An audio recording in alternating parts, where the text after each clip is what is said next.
We could talk about just how weird St. Patrick's Day is for a second, but is that going to date the episode?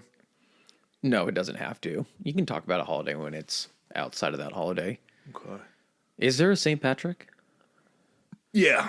Yeah. And he was a Catholic. He wasn't a... Irish? Yeah. Isn't there Irish Catholic? He came from England and brought Catholicism. The word that I can't say to Ireland and basically like drove Catholic-ology. I don't know why it's religiology. So tough, man. But yeah, he was just a fucking. When they say that he drove the snakes out of England, yeah, it was him trying to drive paganism out of England. That's like the general. Do you feel like it's one of those things that was forced? Because so the United Kingdom is Britain, Wales, Scotland. Is it Britain anymore though? United Kingdom. Well, no, because the United Kingdom is the whole thing, right? But didn't England secede? I guess England and Great Britain are two different things, huh? I don't know. So I know it's England, Wales, and Scotland, but then the whole thing is that... Oh, maybe they seceded from the EU? That's probably what you're thinking. Yeah. Their politics make no sense. No, but I remember the big thing being like, Ireland was... like we're our own thing, but then isn't like the United Kingdom like, no, you're part of us, and they're like, no, we're anything. Like, we'll see. As odd as the answer is to that, I think I remember that Northern Ireland is a part of the United Kingdom and not Southern Ireland. There's something to do with that, yeah. You had the IRA back in like the 80s and 90s popping off over there. I remember that was a big premise for Sons of Anarchy. Was it? Yeah, they got their weapons from the IRA. Initially, they got their weapons when they were running guns. That was their connection. Was like in Belfast. What a bunch of bikers doing with a bunch of Irish people? Because that's where. So the whole thing with Sons of Anarchy is Jax Teller's dad went over and spent some time in Ireland, and there's a chapter in Belfast, and then that connection is how the Sons of Anarchy in the United States, in California, Redwood, or what's it called, Charming, is where they're at. It's in the Redwood area, it's something like that. That's how they got into gun running, is they would get arms through the IRA and then sell those. I don't know if I've ever seen an Irish person on a motorcycle. I don't think they're built for them. I still think they probably ride them over there. Like, over there, maybe. Do you identify just because you've never seen a redheaded person with a fucking 4-leaf clover tucked into their jacket riding a motor? Is that how you're making the generalization? That was a redhead. Their skin's too pale. It just seems like it would be a real tough deal. I don't really remember. Oh, yeah. So, that's all St. Patrick's deal. He came down from England. He started to spread Catholicism. Did he come down? See, this is one of the things that's confusing. When you consider it down. So if you're talking about, let's just say, northern United States down to south, do you consider that down? Like, yeah, we're coming down to Arizona? Yeah, that's kind of what I'm saying. I think England is above Ireland, right? Yeah, but we discussed this in the fact that when we were talking about the dam collapses and all that stuff, or no, the Salton Sea, is that it's confusing because when you look at something, it's north to south, but then you have rivers that are running that can run south to north because of the topography. That's what I'm saying. But so then do you consider that? Yeah, you traveled south down the globe. Unless you're on the other side of the equator, then south is north. Then okay. I think it's a lateral move. I think he chased the snakes laterally. Over to, yeah. Did he chase them to Ireland? Is that what the whole thing was? No, he chased them out of Ireland. And it's like a myth because apparently, I don't know how. What do you mean you're chasing? Like, you're, yeah. Is this a fucking Pied Piper situation that he's like, loo, loo, loo, loo, loo, and they're all just running away from him? They somehow didn't have snakes in Ireland back when he lived. Like, snakes hadn't made it, I guess, like in the land bridge or Pangea. There's no snakes in Hawaii. Yeah, I don't get that. How is that? Because they can't get across that area. They would have to be brought there. Yeah, but Hawaii also shot up out of the ground, right? Like eventually, it came from earthquakes or volcanoes. Yeah. This is going to sound bad if I'm wrong about a lot of this, but I would assume Ireland might have some. I don't know. They had to have been a part of Pangea. Were snakes around then? Who the fuck knows? Yeah. But they weren't around when he was driving them out, but he was also pushing paganism out of the Irish culture. Is that what they meant by snakes? That's then? exactly what they meant by snakes. Okay. Yeah, he was snakes is a goddamn metaphor for a previously existing religion that didn't fit the narrative of what he was pushing. We'll have to learn about it because apparently there's like druids. I don't know what druids are besides like what druids you see are in like movies monks. Or wrestling. Oh, is it? I think druids are kind of like what you would consider like in other cultures like monks to be. There's some type of like, but maybe it's monks are for, what do you normally think of Buddhism when you think of monks? Buddhist monks, yeah. Yeah.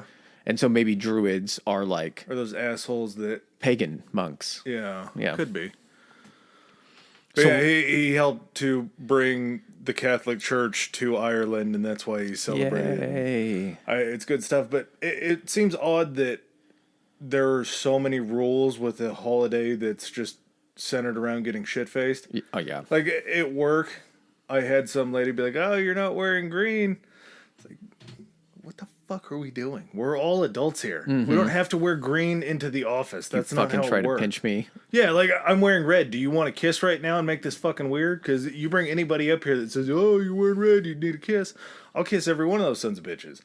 But it doesn't matter as far as, like... I'm wearing red underwear. I'll tell you where you can kiss it. It seems odd that you have to wear green and follow all these rules to do all this stuff and eat corned beef and cabbage and all that. But then you're just like irresponsible for the night. It's like, hey, you followed all the rules of St. Patrick's Day in the day. Go get shit-faced. So there's a lot of fishy, made-up shit. Yeah. I'm not buying this whole St. Patrick thing. You know where there's also a lot of fishy, made-up shit? Conspiracy theories, usually. Oh, yeah. So is that what we're doing today? Yeah. Here's the thing about conspiracy theories, though, is normally with conspiracy theories, they, there's a official narrative, and that's supposed to tidy up and lock everything into what it's supposed to be.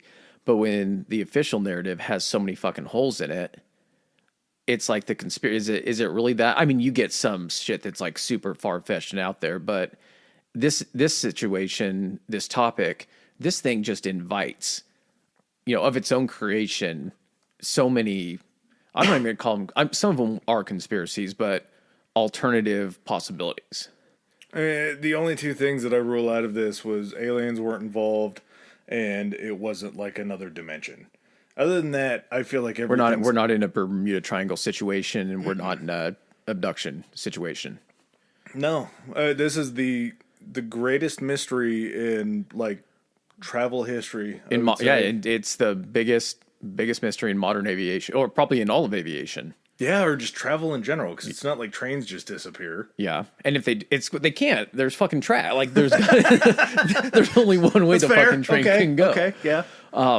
So yeah, dun dun dun. We're talking. I should have queued up the fucking X-Files theme music. So there's also a documentary out right now that's trending on Netflix. We're talking the Malaysian Airlines flight. Is it MH30? Was it 30? What is it? 370. Yep.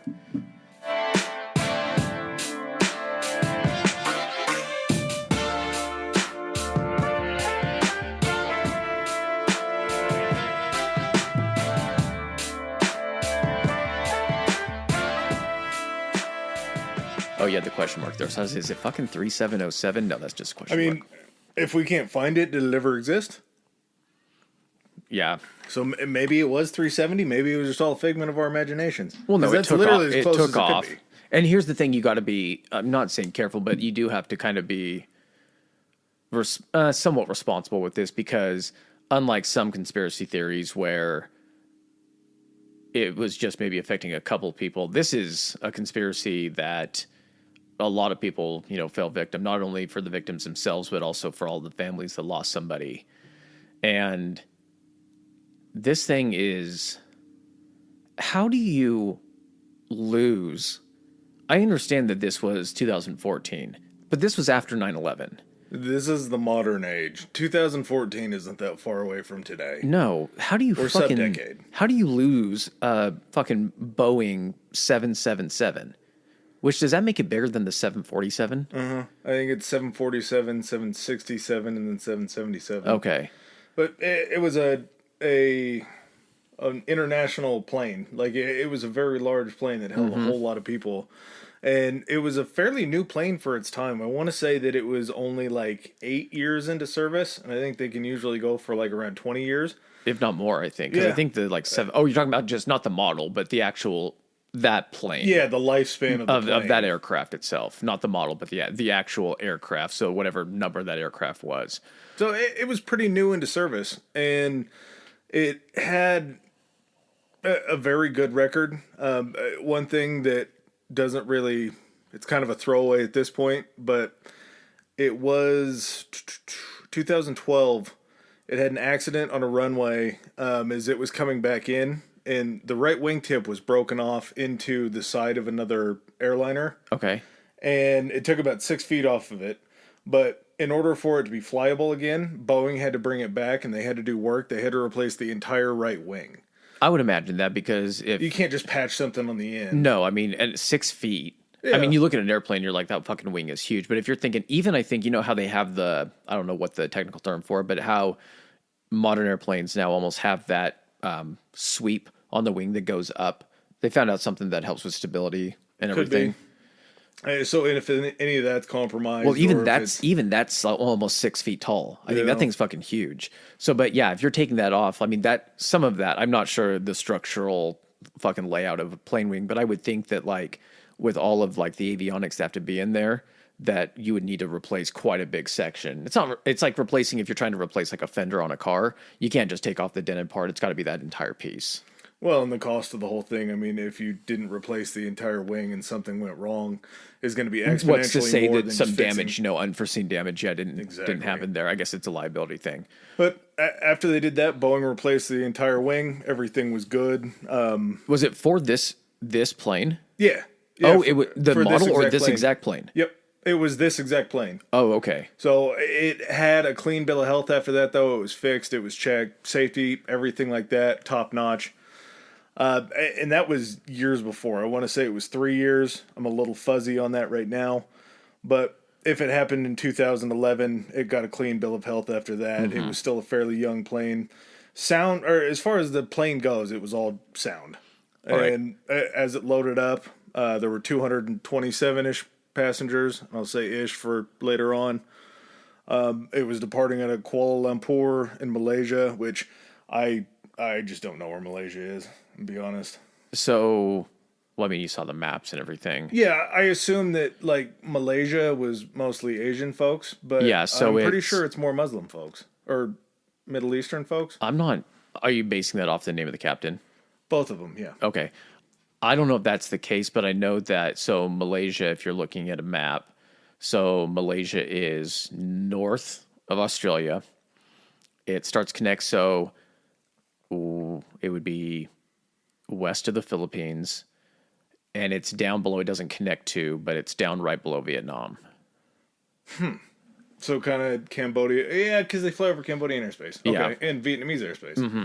All right, so here's the facts. And the thing is like, you know the facts of it, and the facts just kind of, they're easy to talk about, the known facts about this, and then as soon as one event occurs, that's when everything kind of is up in the air, contrary to what the official narrative is. So you have Boeing 777. It is a Malaysian Airlines flight. Number is 370. March 8th, 2014.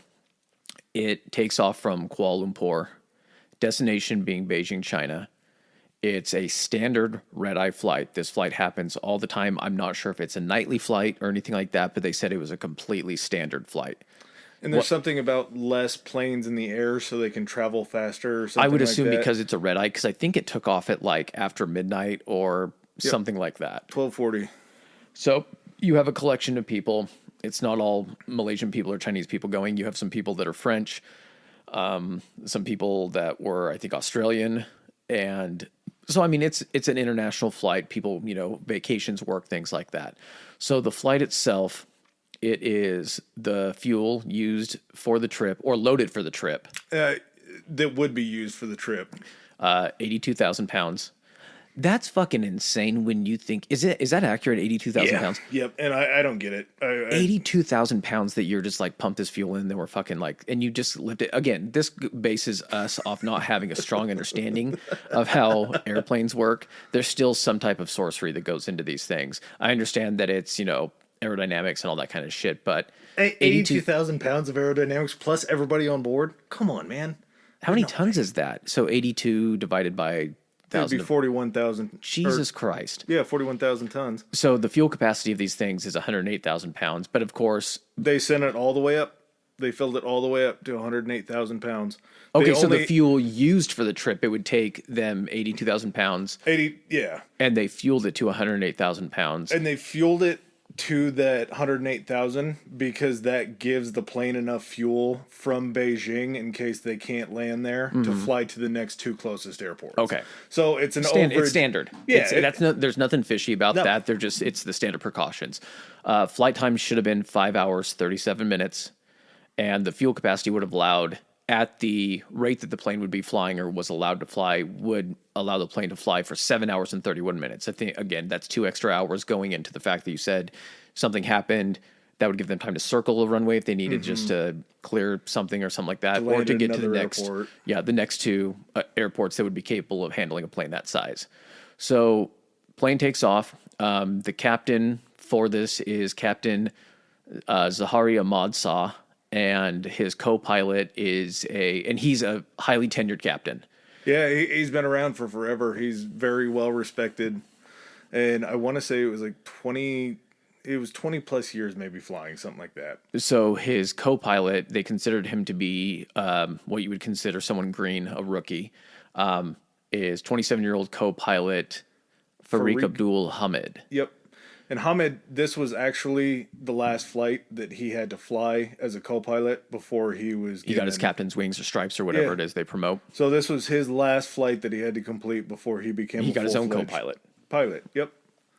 So the plane takes off, and the flight to Beijing, from the way that they stated it, some airline travel, you have to fly to like a designated waypoint, then you'll make a bearing change and maybe turn to the left or turn to the right a little bit.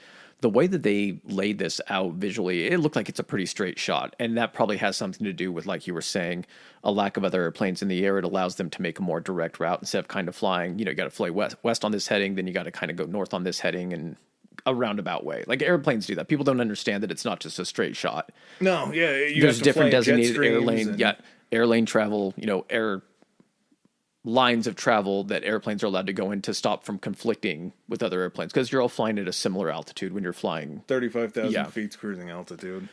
So thing takes off without incident and gets out to the border of do we want to I guess I'll call it civilian range. Yeah, so it's there's so many radars that track planes, and I had no idea until finding out about this, just how many radars and how many ways that you track planes. It makes sense once it explains it. It's like, well, of course, Malaysia doesn't have the range to track that plane all the way to Beijing. So you would go from exiting Malaysian airspace to then into Vietnamese airspace. So air traffic control, whatever, in Vietnam would then track the plane, and then they would communicate with the plane until it left Vietnamese airspace. At which time, it sounds like the captain has to be like, okay, we're leaving your airspace. Check-ins, yeah. Yeah, checking in, signing off, whatever. And then you enter into another airspace. You confirm with them who you are. As you exit that one, you then let them know, and then you enter into the next one. So I'm not sure if the next one would have been Chinese airspace. It would have been Mongolian airspace. Or Mongolia may have been on the other side. But all those things are called handoffs. And handoffs start from the airport tower, then they move to the national tower, and then, as you said, I had no idea that you actually had national air traffic control like within a country.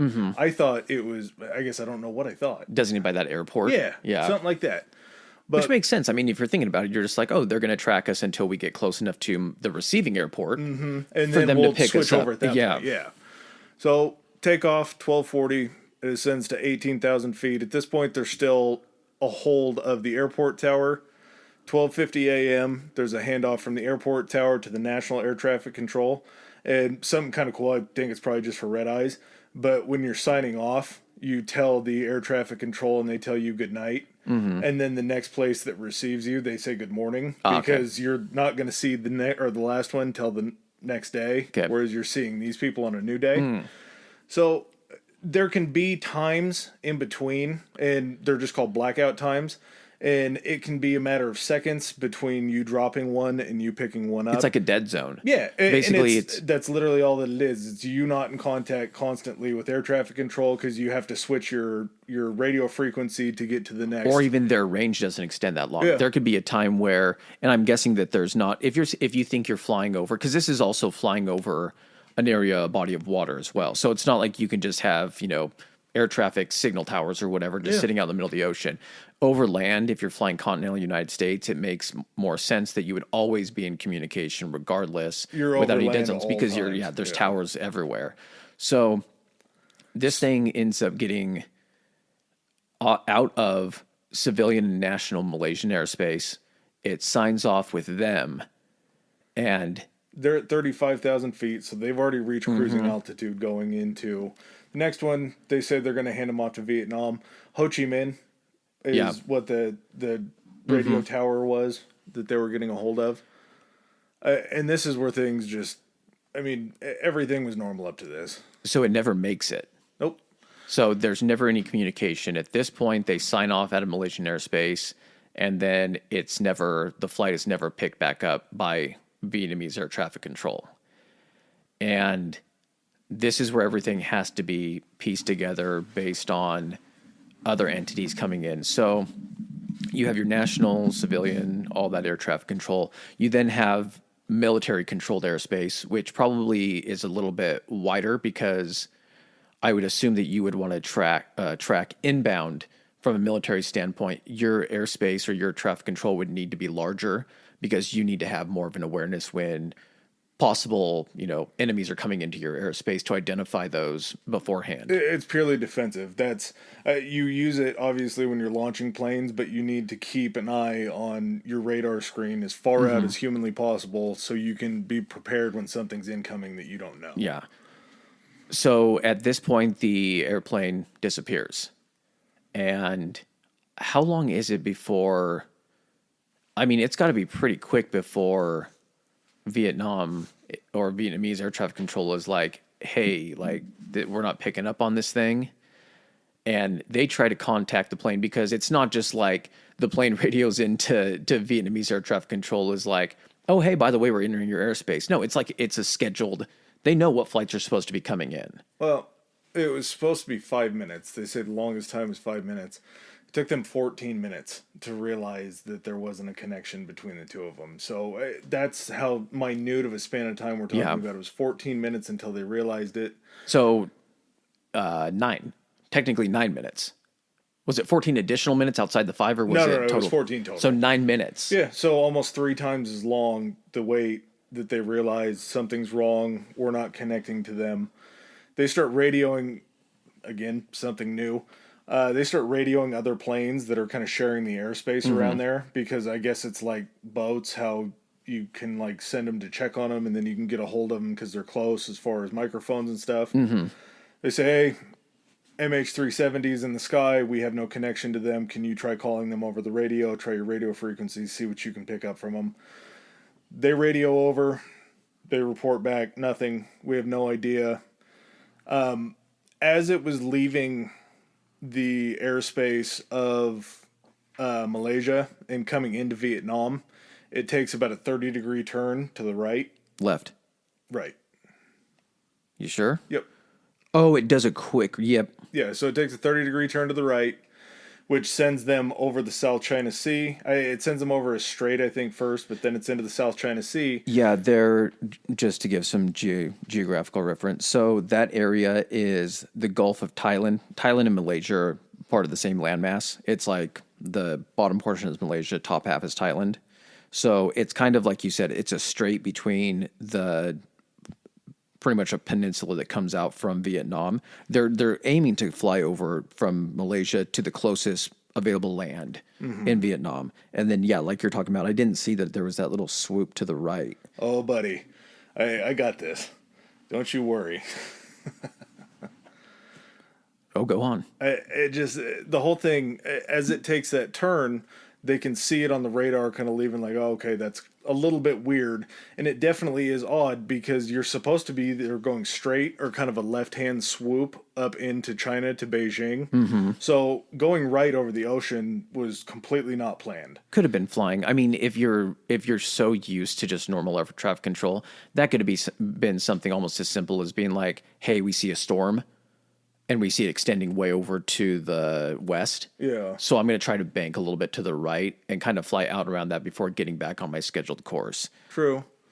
Yeah. It just, and it could be jet streams. It could be a number of things. Mm-hmm.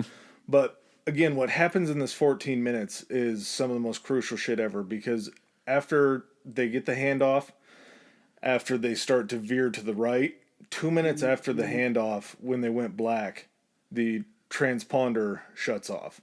And a transponder is the thing that connects them to air traffic control, so they have the relay back and forth of information. Mm-hmm. That's air traffic control. That gets shut off 2 minutes after the blackout period starts. Now, there's a second system. The communication blackout. Yeah, communication with like radio blackout. Air traffic control. Gotcha.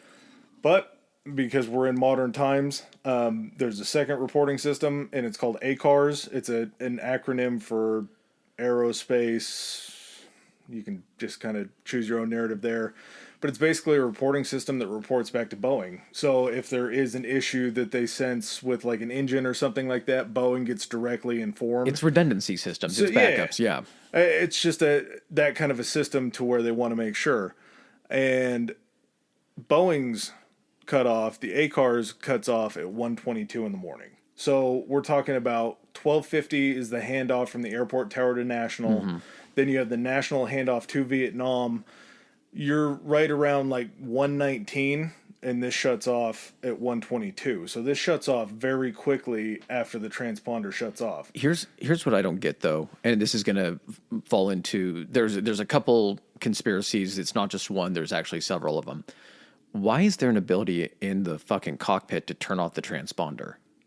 I don't know if it's for like resets, but they said that they're basically told as pilots, if you touch this thing and you turn it off for no reason that we don't give you, that's not like recorded legal reasons, then you're fired. Like, you're done. It's that important that has to be. I don't know why the shutoff is so easy. Maybe if there's an emergency, like if it catches fire or something, because it is an electronic still, or it's malfunctioning, so they have to turn it off and turn it back on with like every electronic that we have in our houses. It's very weird that it has a shutoff switch to it. So that first transponder goes off 2 minutes after the blackout happens. The ACARS system gets shut off at 1:22 a.m. very shortly after that. And like you said, the Malaysian military has a longer radar system than just the airport basically does. And the Malaysian military went ahead and tracked the plane taking a 180-degree turn back towards Malaysia. This isn't like real time though. Because like this was after they started investigating it that all this information came out. They saw it. Oh, they did? Yeah. Okay. So we'll get to that. That's a very funny topic that is interesting. Okay. But they track this plane as it's turning back basically 180 degrees to go back to Malaysia. So say you had a situation where there could have been like engine problems, oxygen, anything like that. You had a fire on board, which could knock out a transponder if there was an electrical fire. Down in like the server, like weirdly enough in these planes, there's almost a room. And it down below, right in the access area to it is... It's got to be below the cockpit because the cockpit can catch fire too. Well, and then you also have the... it doesn't have to be just the cockpit. It can be the... I was going to say, they were talking about the access down to like essentially the nerve center of the plane, and the access hatch to it was within just the front, like a first class. So like on a plane, if you had like first class, you'd have the gap between like where the bathrooms are, I guess, what do you call that? The galley. And then like the cockpit. And there was a carpet covered door that wasn't locked. You just had to like, release a hatch. Know where it was, basically. Yeah, and know where it was. And then you could pop that and crawl down into essentially the nerve center or like wherever the server center of the plane would be.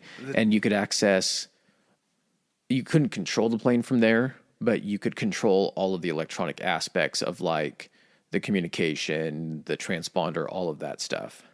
The time frame, though, for somebody who's just like a layman who's trying to sabotage it, that timeline seems so minimal to be able to get down there and know what you're doing that you would almost have to have a very You'd have to intimate know. You would have had to understanding. have an understanding Yeah. of like the operation of the 777 and what kind of stuff it was using. The tricky thing about the ACARs too is that I believe this is the one. There's actually two.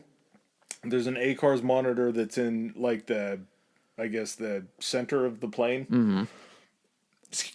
Excuse me, and it monitors everything as far as like heat level, oxygen levels, all that kind of stuff. But then there's the one that the pilots are at. Both of them were disabled somehow, which I don't know if it was that way or how it happened, but for both of them to be disabled, there's going to be some serious stuff that has to happen.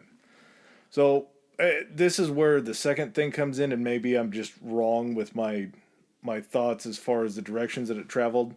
Because it took the 30-degree turn to the right, then it takes a 180-degree turn back, headed towards Malaysia. The Malaysian Air Force only was able to continue tracking it for 8 more minutes. Which is weird because if you're looking at the flight path of it, I know it's kind of hard to follow along. If you're able to literally just Google MH370 flight path. So Kuala Lumpur is pretty far inland, about at the farthest point on the eastern side. So you're flying all the way over the land. You then fly out over what's between the Gulf of Thailand and the South China Sea. It does the 30-degree turn you're talking about. And then the 180 sweep brings it basically back over the entire north portion of Malaysia. And it would take you more than 8 minutes just to get back to land, to get to Malaysia. Then it flies, so like talking like directional wise on a clock, basically it flies from Kuala Lumpur and takes a 1 o'clock heading, heads towards Beijing.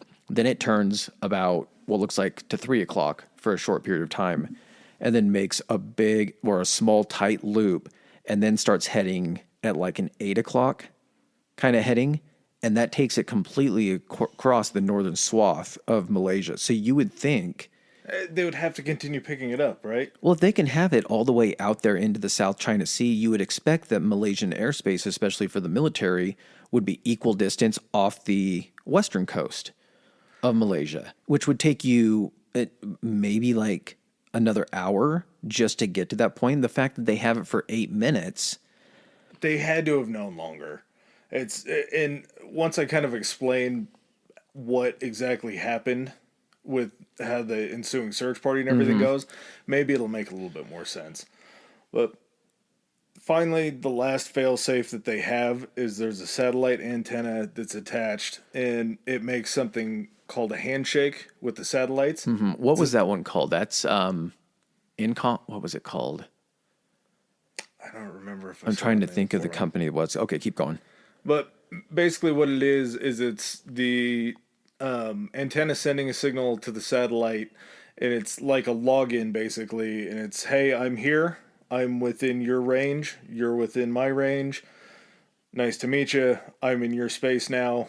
And it's a login for all of the internals, as far as like you can tell just by time of when you're hitting these different handshakes, basically. Inmarsat. Huh? Inmarsat. Inmarsat? Yeah, and it's not like a satellite that's just right above Malaysia. Inmarsat is like a national company. They're all over for tracking, essentially. Yeah. And so they said that the Inmarsat satellite, here's the range on the Inmarsat satellite. This thing is way across like the Indian Ocean. It's picked up, I think it's the Inmarsat satellite that was over Australia, wasn't it? No, it was one that was out because, like I'll explain later, the arc that they tried to track it, that they were able to. So it's almost closer to like the peninsula where India comes out into the Indian Ocean. Okay. So this thing is able to, like you're saying, it does this, and it's very basic the way that it processes its data. Basically, it's just saying the handshake is just like, you still there? And it's like, yep, I'm here. Yeah, every hour on and then the hour it's like, you still there? And it's like, yeah. So it can't track altitude, it can't track airspeed, and it can't track heading. But what it can track is essentially if they're able to determine that it's still reporting in, they know that it's within the range of this Inmarsat satellite. And the last primary radar contact that they have this plane, so again, it goes at like an 8 o'clock heading, comes all the way across Malaysia, and then as soon as it hits the coast of Malaysia on the west coast, it almost then goes to like a 10 o'clock heading and heads out right in between. It's called the Andaman Sea.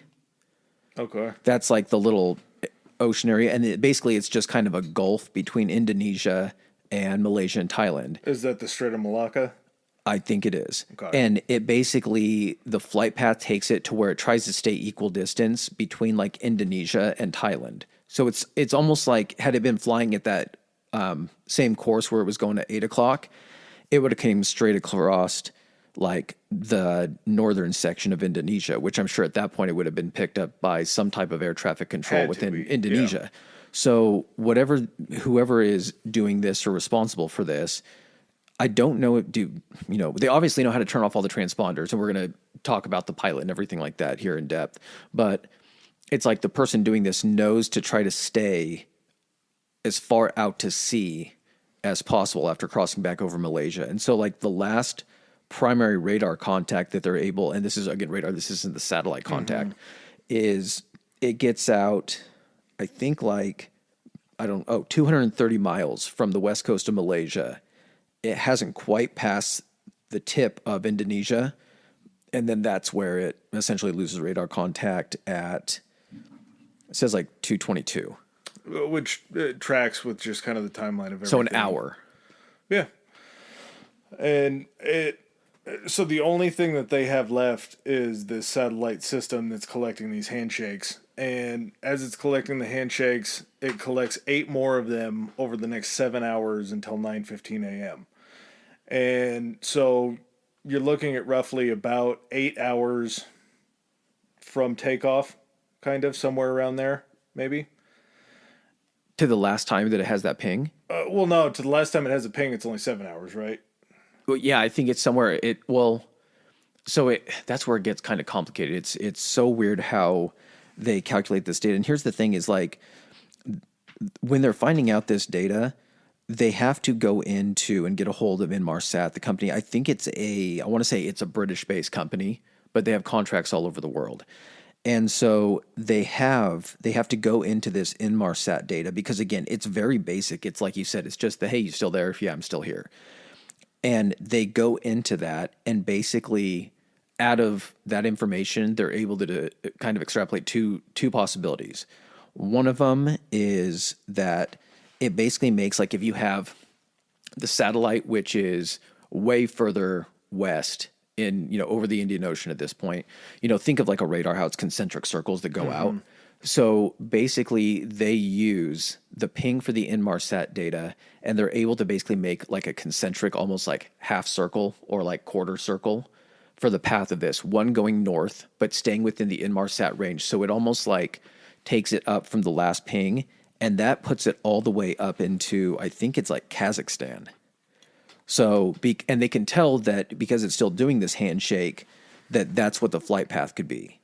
Well, and then the other one goes down and basically stretches in kind of a semicircle from like Indonesia and Kuala Lumpur, and it branches all the way down. It kind of goes not near, but like off the west coast of Australia and like Perth, which is on the far west side, and then kind of bends back toward out into the middle of what would still be considered the Indian Ocean at that point. Yeah, and they're called arcs, and they send one out north, one out south, and I don't know if it can figure out which one is which. It's just once it gets to those arcs. Mm-hmm. So I don't think it can tell if it was a ping on the northern arc or the southern arc. No, and how they figured it out is they basically said, okay, here's the amount of fuel, here's the flight time that it could take care of. So they did the arc and stretched that arc out going north for the however much flight time it had left at that point. So it could have been 5 hours or something. I'm not sure, out of the 7 hours and 31 minutes of fuel capacity. And that flight path ended in Kazakhstan.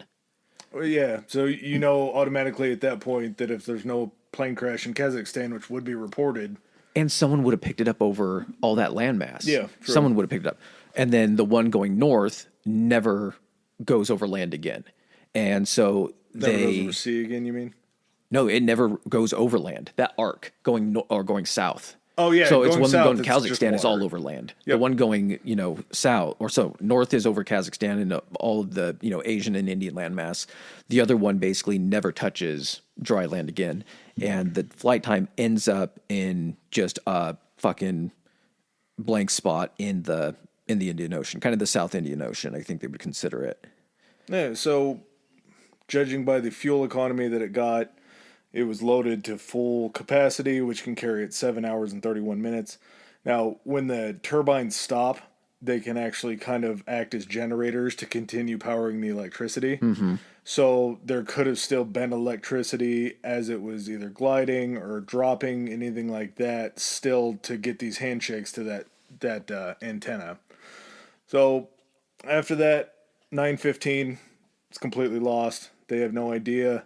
Come the next day, or I guess later that morning on June 9th, they had finally reported it after many times of telling the family and everything, the plane's just delayed, it'll be okay. They obviously knew it wasn't going to be okay. They started pulling, I think, the families that were waiting. I mean, of course, they're going to start trying to notify people in Malaysia that they knew had next kin, but also they started notifying people because they start showing up to the airport when the plane is supposed to land. Well, yeah, the plane is supposed to land. If it was a 5 hour and 34-minute flight, it took off right around 1. They're thinking getting there 6, 7 o'clock. Yeah, whatever the time zone difference would have been. And so people that are waiting for the flight, they start pulling those people aside to kind of let them, basically to know like, oh, hey, we lost this plane. Which, how do you explain that to somebody? Like who lost like rock, the fuck paper, you mean scissors? you lost a plane? Like this isn't the fucking Wright brothers. Like there's satellites, there's all these countries that have radar, there should have been a tracking system, there's transpond, like It's not your keys, man. You're not just going to lose a plane. But unfortunately, that is what happened. So, yeah, from there, it becomes a search and rescue. So search and rescue mission is launched.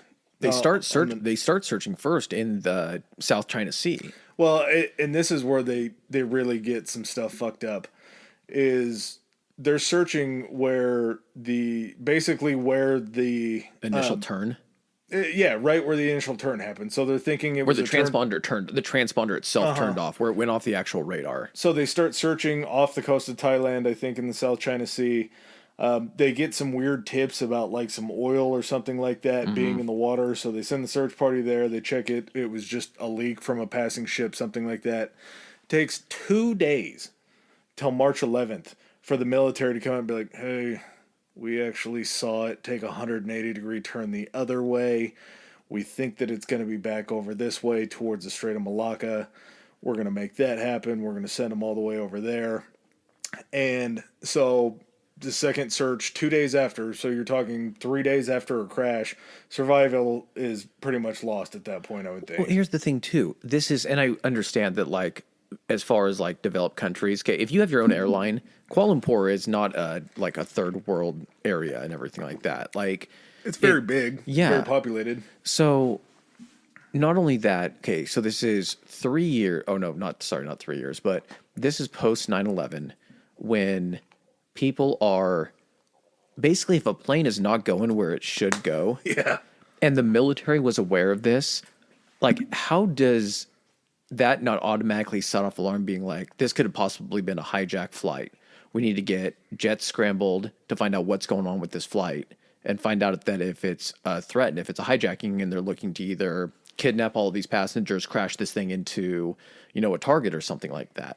Yeah, they were headed over the ocean, But as soon as it turns back and they were able to see that it's turning, and that they have the fact that it's coming, it starts coming back toward, like, even if they were able to determine a not track, you said 8 minutes, the thing turns back toward Malaysia. So based on that, 8 minutes heading back toward Malaysia, how are they not like, this thing's heading back toward us where it shouldn't be heading back toward us? We're not getting any communication out of it. So at that point, it's not like they're radioing, the plane's radioing to them and being like, hey, we're having an emergency. We need someplace to land. It's just dead air. Yeah, so at that point, it's not hunting airports. It's on a path that is strictly out of the way of those places. Yeah. Yeah, it's a major failing to not send some, and I don't know what the Malaysian Air Force looks like, but they have to have jets or something, fighter jets that can go up there at least Something. to 35,000 feet and check on this plane to see if everything's hunky Mm-hmm. dory. And that's this whole thing just gets so weird, and it kind of makes sense after learning about why it happens.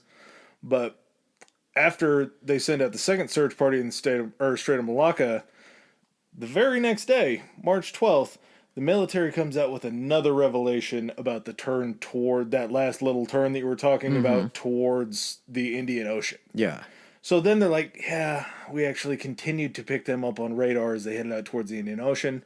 And basically, the reason that they gave, which it makes a lot of sense in a way, but they didn't want other countries to know how far out their radar stretched, which is fairly common for people to not let them know like how far out. Then handle it yourself. Like, Yeah, which they did, in turn ask for help, but the military didn't want to give away their secret of how good a radar system they had just in case, which I'm assuming being that close to China and mm-hmm. that close to Russia and everything, probably good to have some aces up your sleeve and not let them know how good your technology is. Yeah. But it didn't it just defies logic to think that they had to hold back two times to not say, well, we saw them this way. And that's what makes me think that their radar is actually a lot better than it was because they lied about it twice. Yeah.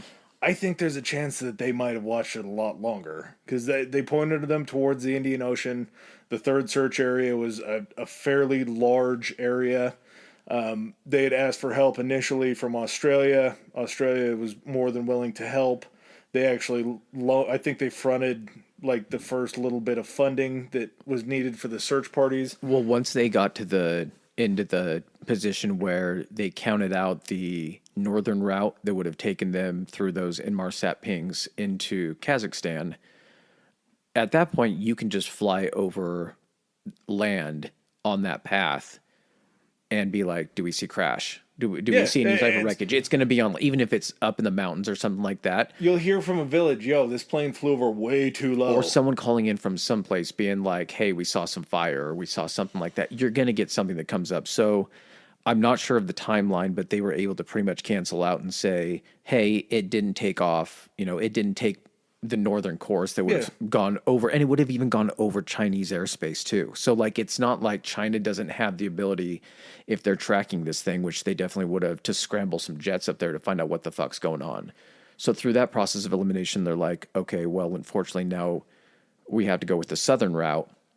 And because the search area where they determined where the fuel would run out and everything along that Inmarsat ping, that circular kind of flight path, what must have happened is after they lost initial radar contact, the military, it must have either got past Indonesia and then it pretty much just took another hard left and started going down that direction. So the search field was kind of like a little bit south, not south of Australia, as in the form of like, if you take Australia and you look down south from that, but you have to go like out way west of Australia, out into the Indian Ocean, and then a little bit south. And the search field was insane. And so because There's two of them. The first one that they ran onto, 118,000 square miles. Mm-hmm.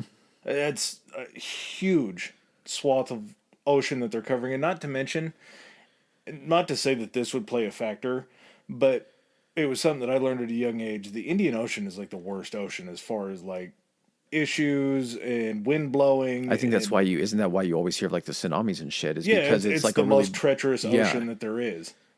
And so Australia kind of takes the lead because they're like, well, we're the closest to this. And Australia said that it was focusing its search in a 0.6 million square kilometer area, which when you see it, it's a huge chunk of the ocean if you were to be trying to look at that amount. But when you're actually looking at it from, a map of the ocean, it's not a speck, but I mean, it's not, it's like, how would you even search all that? It's basically like covering your eyes and throwing a dart at a dartboard. You have no idea. And that's why this first shot that they took was this 118,000 square miles. It's a huge, was it the largest search in I would assume it's probably the largest. Maybe the Titanic could have been because it was 72 years that they searched for it. It could have been bigger in that I way. actually had this conversation a little bit earlier today. So, the whole thing with the Titanic, though, is because of where was it the Olympia that came in? Because of where the Olympia rescued survivors. Or not the Olympia, it was another one because the Olympia was the one that was still. That's right. It was, I can't remember the name of the one that rescued California, them. something But like that. because it was able to rescue the survivors in that area, they knew technically within a pretty reasonable area where the Titanic was. That whole thing was only limited and they didn't find it was because of the technology of the day. Okay. They had to have the sonar, and then obviously you couldn't positively identify it until you had the sub technology capable of reaching the To depths get that down low. to it. So I mean, Okay. by the stretch of like ease, the Titanic was a fucking cakewalk in location compared to this. Despite Yeah. the fact that there's more than 100 years of advancement. Well, yeah, and this is like literally the beginnings of it because that Inmarsat, is that what the Yeah. satellite company was? I guess Australia or somebody else got a hold of them. They talked to them, they reran the numbers, and they decided that the next search point that they had was going to be 680 miles north. So maybe they had looked at the calculations and couldn't quite figure it out. They search a very similar sized location up there. Yeah, I'm wondering if it had to do with essentially when they started factoring in, because again, it couldn't track airspeed, elevation, anything like that. I think they had to make alterations to it based upon if the plane would have been flying faster or slower. Yeah. It extends the range by at least That's a few true, 'cause hundred it's miles. burning up less fuel. Yeah, it's burning up less fuel and everything.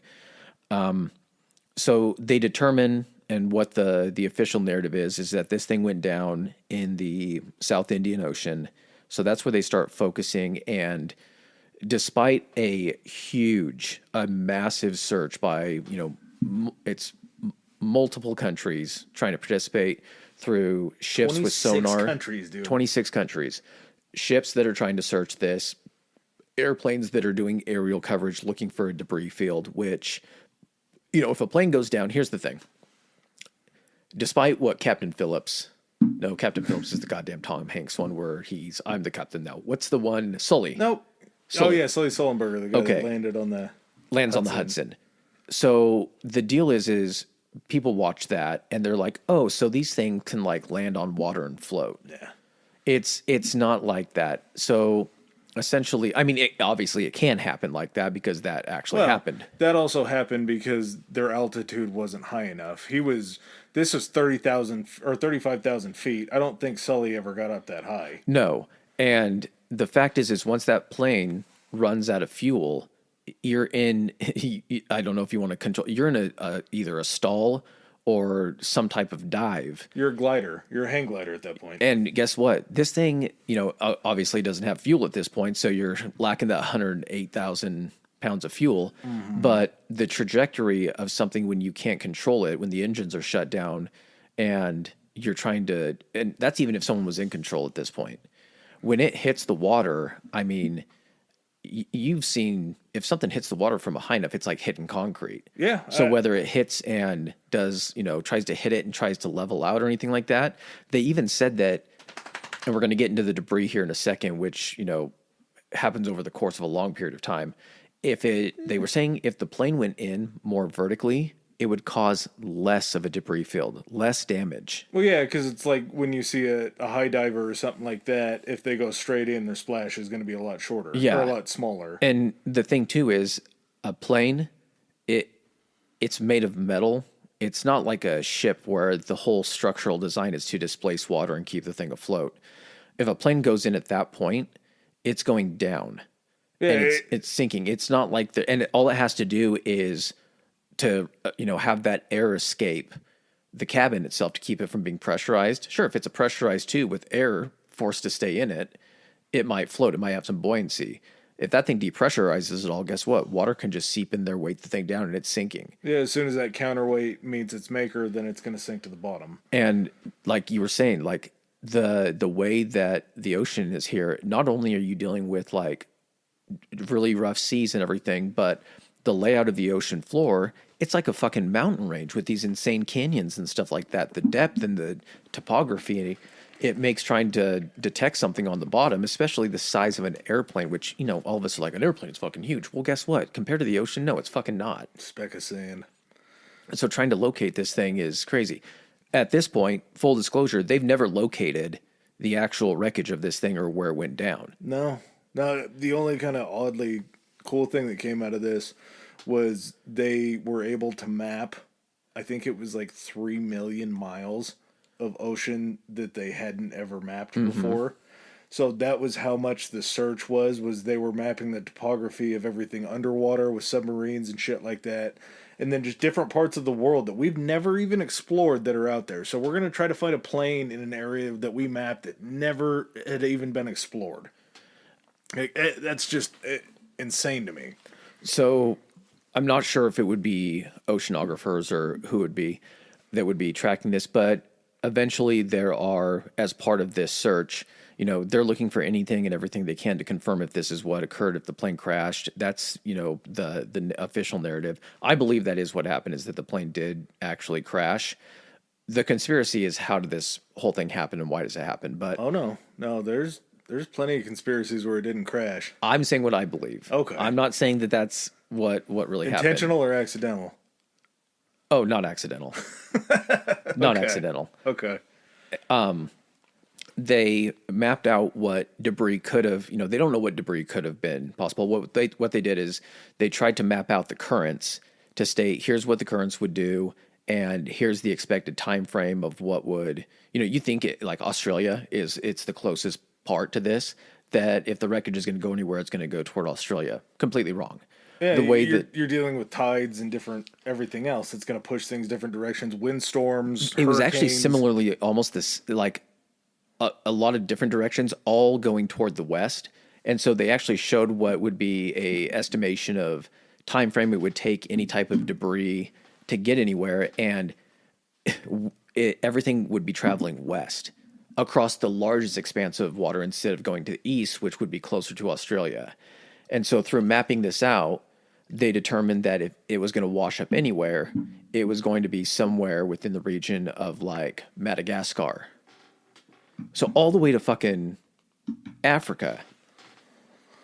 Yeah, I don't really know the distances quite well. 2,500 miles. 2,800 miles to Madagascar? Around 25. Okay, so it was actually 2,500 miles to where they found the first piece. Okay.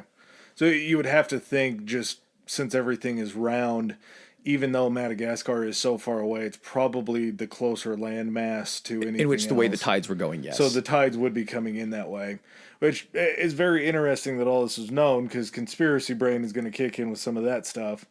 But basically, after they gave it a good year, they called it off May of 2015, said, we're not going to find anything. We did everything that we could. We involved 26 countries. I think they spent like 160 million, which seems like it should just be a drop in the bucket for something as coordinated as this was. Mm-hmm. Like, a major airline. Huh? A major airline with financial backing from, probably the country and other countries. Because the country owned it. And multiple other countries. It's not like all these other countries are like sending Malaysia a bill. They're probably searching for this because they also probably had people that were on the flight. Well, they did in 2018. There was this cool ass company. It's a Texas based, and it's called Ocean Infinity. Mm-hmm. And they actually came over and went pro bono and said, if we find something, we'll send you the bill. Malaysia's like, if you don't find anything, it's coming out of your pocket. And they went over and did the expansive search, and it's kind of, they have a mothership, and then they have underwater drones that look like torpedoes, and they use the mothership to basically chart the ocean floor, and then they send the submersible drones down there to look for everything.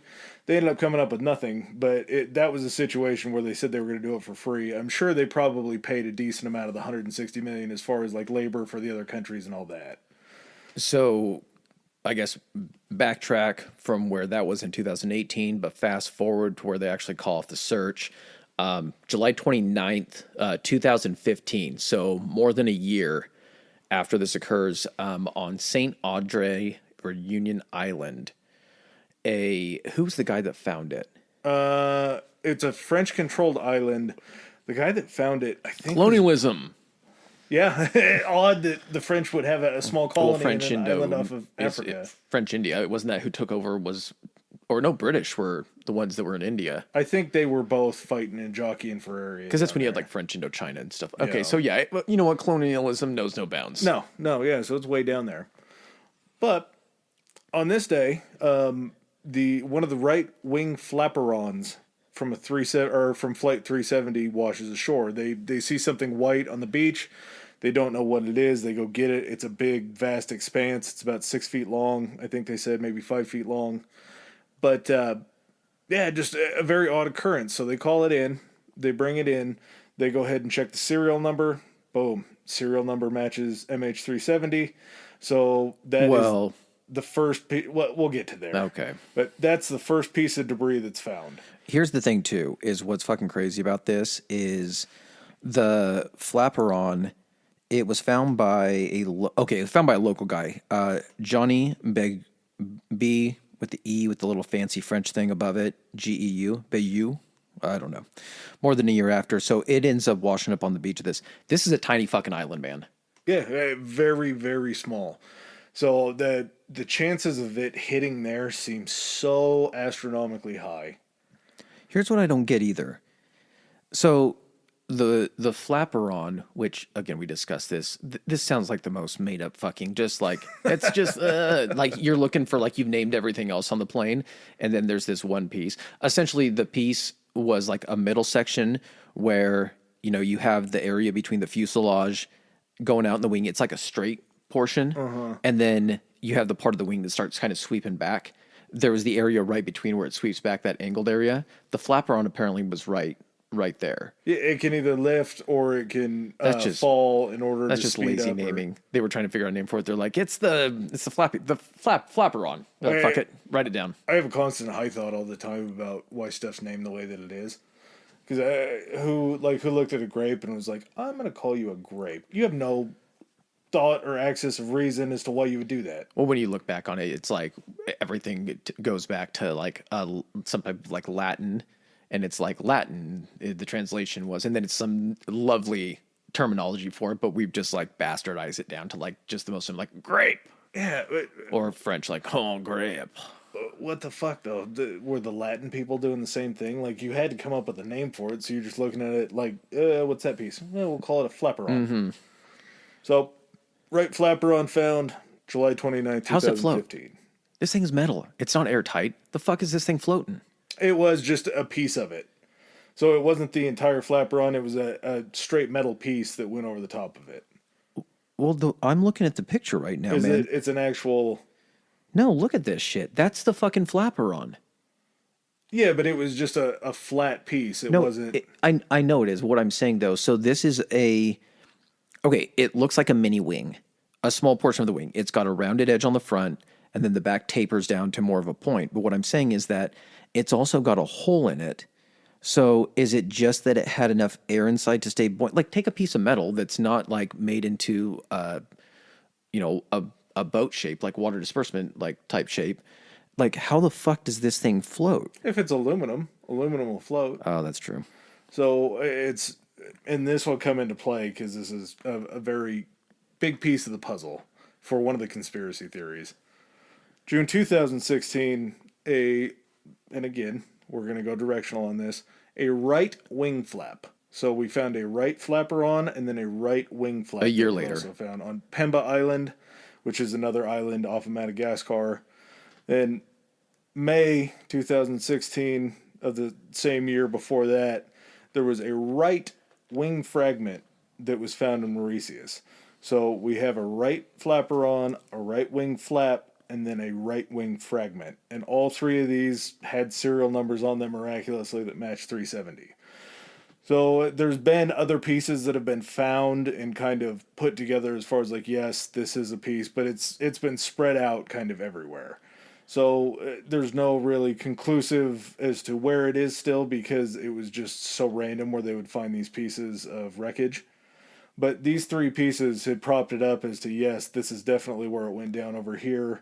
They weren't the only three, though, right? There were No, other pieces found that they were able to tie back based on like there was another piece that said like no step on it, and that might have actually been the fragment of one of the wings. They Could've said it been. was coming from the flaps. There was like I want to say it was the border of one of the windows or something like that that had something else. And then at one point there was a like cowling or like area from one of the engines that had a partial Rolls Royce on it. Rolls-Royce Yep. symbol on it, which was the manufacturer of the engine that the Boeing 777 used. Yeah, so they are finding more stuff, but these first three finds are kind of very interesting. And we'll talk about interesting with these conspiracy theories right now because it's just, there's no real answer that we have. We have best guesses, and then we have a million conspiracy theories that kind of fall in and out of the best guess. And unfortunately, in this situation, some of this stuff is going to sound really crazy, but it's technically not really a conspiracy because we don't have a definitive answer. Yeah, it's only a conspiracy if it goes counter to what the actual proven thing would be. Yeah. And that's all you need to know. We're in conspiracy theory time. Man, this thing really doesn't kick. I forgot I haven't seen this show long enough. I thought the... I don't think you're getting it. Good God, man. There you go. There we go. So, first conspiracy theory, and this one I find, like, this really gets my nips hard. Either Malaysia or another foreign power spread this initial debris. And the reason that I can say that is because it was all right-wing debris. And as we talked about right in the beginning, this wasn't... The Malaysian Flight 370 did not have one right wing. It had two right wings. Because the initial first wing that was pulled off, that was replaced, was still kept in a boneyard that they believe was in Australia.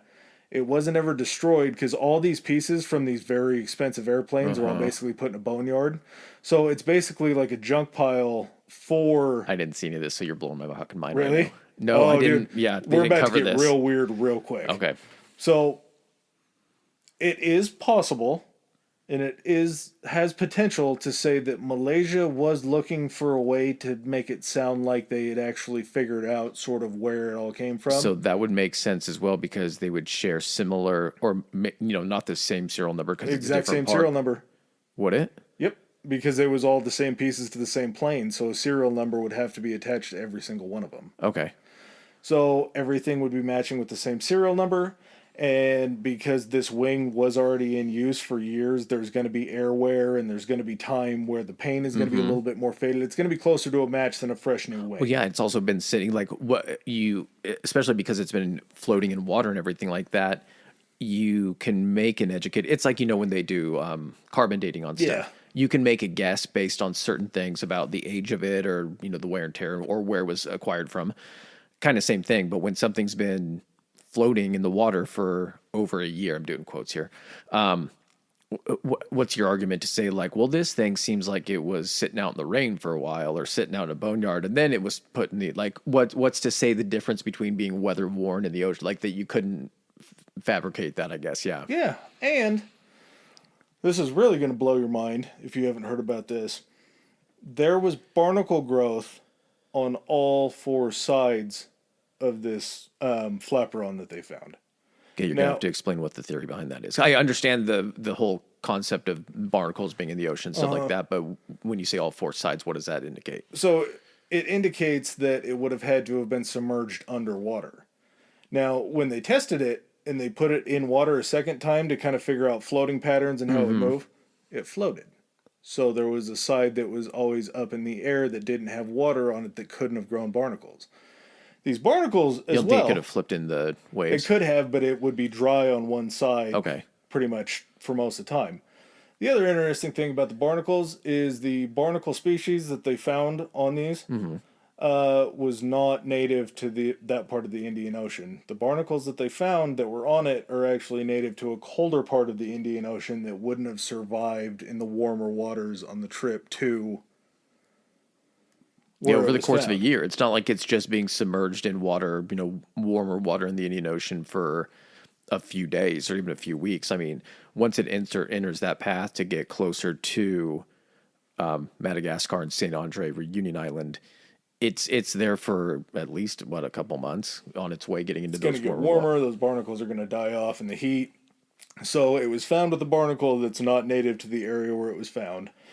Barnacles were on all four sides of them, yet it floated. So the attachment, as far as barnacles having to stay underwater or else they dry out, they're going to fall off on something if it floats, because there's always going to be a side exposed to air. Yeah.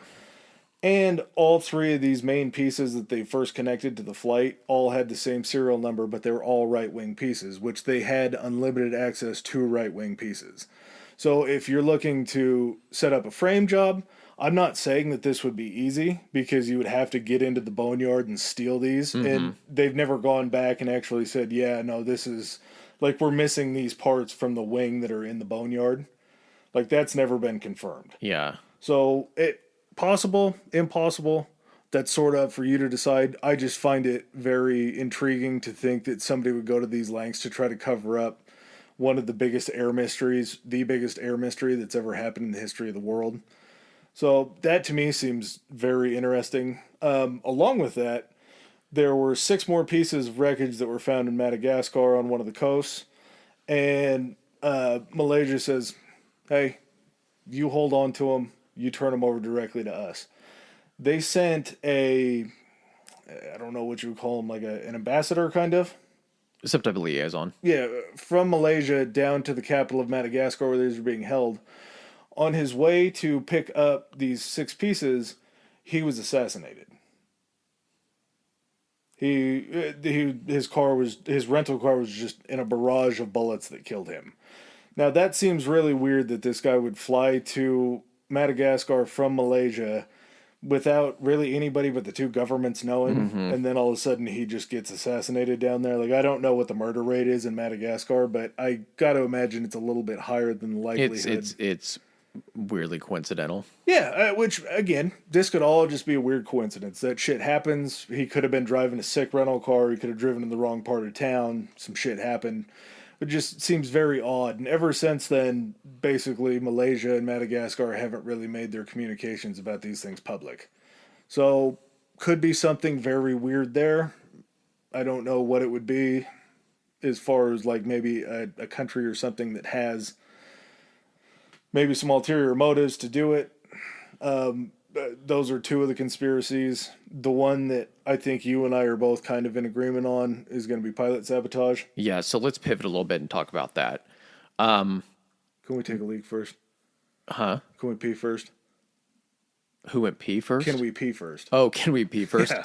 Yeah, we can pee first. All right, we'll be right back. All right, while we take a break from class and take care of some business, you can also take care of some business. If you don't follow us on Instagram or Twitter already, our Instagram handle is Historically High Pod. That's Historically High POD. And our Twitter is Historically High. That's Historically HI. All right, and back to our show.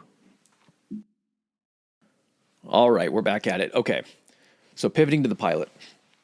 So here's my thing. I think that this is the most feasible conspiracy. And the reason that this is a conspiracy is that the official narrative is that the pilot it wasn't pilot error, and that he wasn't the cause of it, which I don't know how you come up with this when a plane doesn't make deviations like this, even on fucking autopilot or some shit.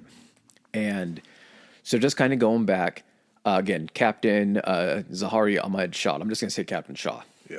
So Captain Shah, exemplary record with Malaysian Airlines and throughout his flight career. One of the things that kind of lends credence for me to believe that it was pilot error and it was premeditated. It would be essentially considered, if it was premeditated, it would be suicide, mass murder. So, yeah, just so we can be clear, this is a little less conspiracy theory and more towards what the experts believe happened. Correct. So this wasn't the official narrative, but this is kind of like people in the aerospace industry. Correct, but it makes it a conspiracy theory because it's not the official story. True. And because they have exonerated and said this wasn't. They've come out directly and said, this Yeah. wasn't what happened. Hands down, though, I mean, this only makes sense. Yes. Out of everything, this only makes sense to me. Transponders and everything turn off. That is in control of the pilot from the cockpit. The Inmarsat is not able to be turned off. So that would explain why the Inmarsat was still active. Now, here's why I believe that this occurred. So you have this guy. I'm not saying there's any information. Of course, if there was any type of foul play found, it would make a lot of sense for both Malaysian Airlines, which you said was acquired by the Malaysian government after all this. I don't know if it's a bailout or if they just took over controlling interest of it. For them to say that we have a pilot that has a stellar record, all of our, evaluations that our pilots are required to go through have shown no instances essentially of instability or anything like that. If that's their narrative, and then they were to say, well, yeah, this is the case, then you're like, well, then what prevents this from happening from any other pilot? Why? You are trying to kind of relax the general public. You're limiting damage. Yeah. And Zahari was, I think, for most of his career, an exemplary guy. He gave back, he donated food to his villages, did all that. He was fairly well off. I think he had a wife and 2 children. Something kind of odd. They said kind of the 6 weeks leading up to what happened on March 8th. They said that he kind of become more withdrawn. He was more sullen. He wanted to hang out by himself. One of the things that he did by himself was he actually had a full-blown He had a flight simulator. 777 flight simulator. It was through Microsoft Flight Simulator, but he had it set up. I believe they showed his home setup, and it was like 3 screens. Yeah, it was it was a legit setup. So, of course, when something like this happens, everybody, both crew of the aircraft and also all the passengers, it has a massive investigation. Basically, what they're looking for, of course, anybody that was on the plane that shouldn't have been on the plane, making sure everybody's identities are who they say they were, trying to count out any type of, terrorism, hijacking, all that kind of stuff. So, of course, being in control of the plane, there's going to be a lot of focus on the captain. Well, when they were doing their investigation, they seized his hard drives and the flight simulator, and they sent it to the FBI. I don't know. I'm sure there's a reason for that. I'm just trying to figure out if they're trying to keep everything close to the chest in-house, why they're sending this to the FBI. Maybe they didn't have the ability to go through and investigate all of the information within the hard drives, deleted information. What they found, and this came out in a leak 2 years later, is there was deleted flight paths that were very similar to the flight path that they believe this plane took, where the plane went out into the South China Sea, plane made a left, flew out over into the Indian Ocean a little bit, and then made a shot down into the area west of Australia. They found these as deleted flight logs and flights that this guy had played on the flight simulator. Very recently, too. Not like he had done it 6 years ago, 5 years ago. It was very recent. And not only that, the flights that they had downloaded to see, it almost felt like it was more of a test to see how far the fuel capacity would carry him. Where he could get. Yeah, so it wasn't like to a destination in India or Africa or Australia. It was this flight path. What all the other similar. information. It wasn't the exact. No, not path, the exact one, of course, but it was similar enough to where within the directions and the bearings were very close within, certain degrees. It's not like if you were to say, well, he didn't make a left here, make a right here. So basically, he made the same type of movements that he made earlier on the flight path, flying out over into that dark zone, took a left, went out into the Indian Ocean. And then from there, I think the bearing that they determined on the flight simulator, and this had all been deleted too. They had to go in and recreate and find this. Yeah. So he was trying to leave them with a tidbit of what happened. Well, if you're deleting it, I don't think. Or, If you're deleting it, I don't think you are leaving a tidbit. Why would you make it that obvious? Why wouldn't you just leave it active? You just leave it with your saved flight plans. I would consider it probably for the same reason why he did it in the first place. I mean, he was obviously looking for a shock. There's a million ways to kill yourself. That's true.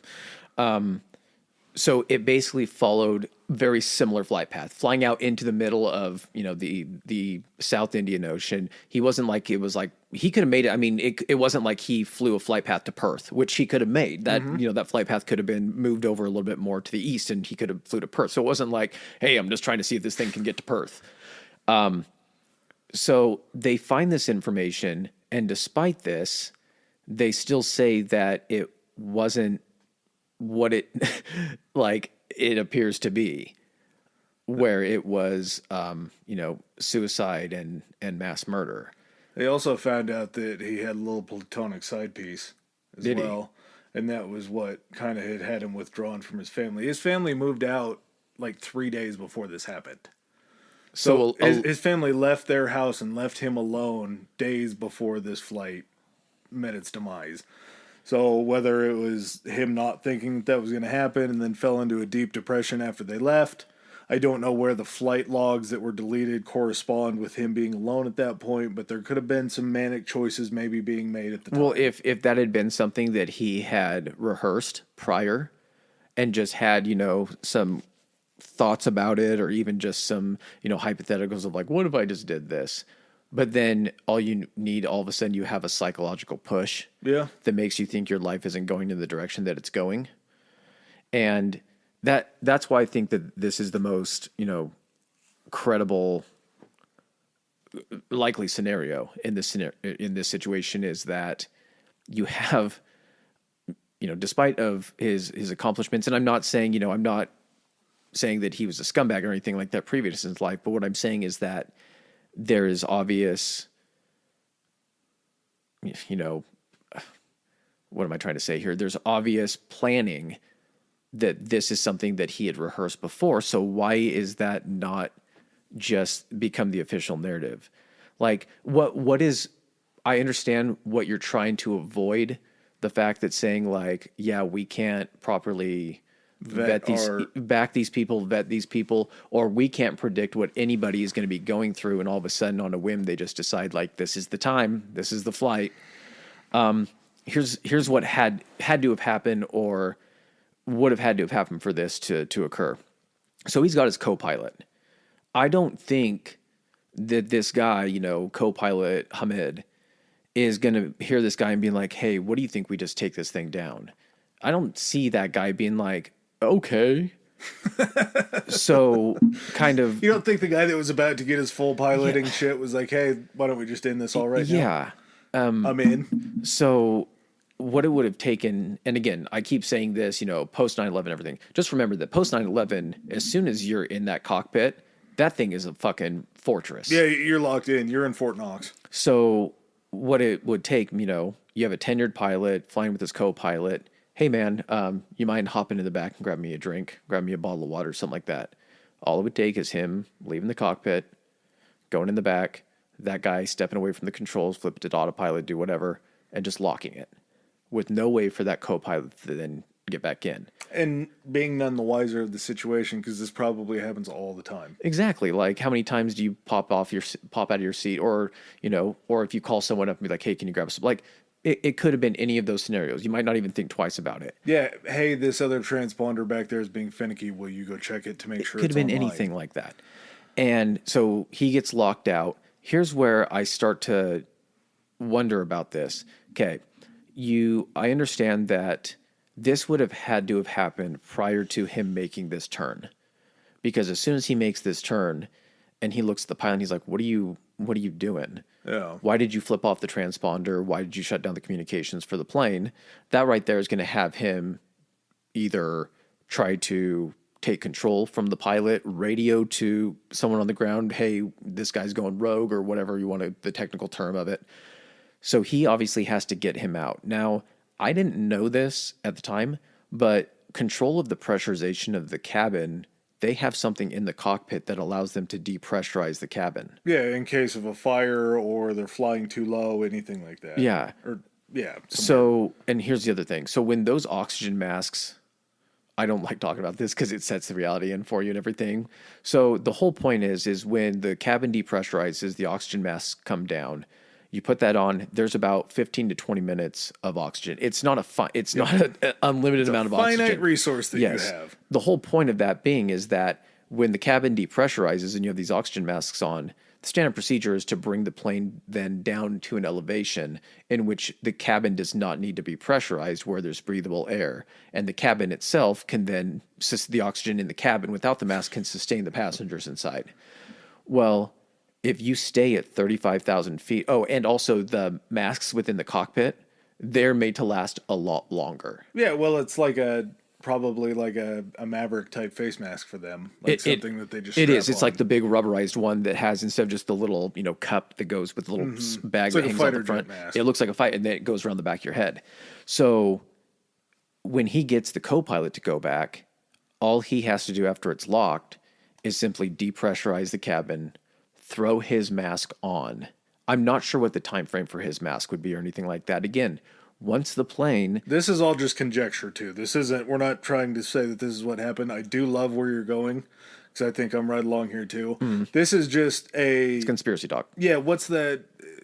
Like a personal opinion recreation. There you go. So guy goes back, locks the door. He throws that on, depressurizes the cabin. When he depressurizes that, guess what? Co-pilot's back there as well. What I'm trying to figure out here is that as soon as that happens, no one on the plane decides to pull out their cell phone and start trying to text or call. They have you turn off your phone on a plane into airplane mode because they say, and I probably believe this because I don't understand the technical goings on about a fucking airplane and the way it communicates with the ground, but I would assume if there's a lot of incoming signals or outgoing signals, it might fuck with some stuff.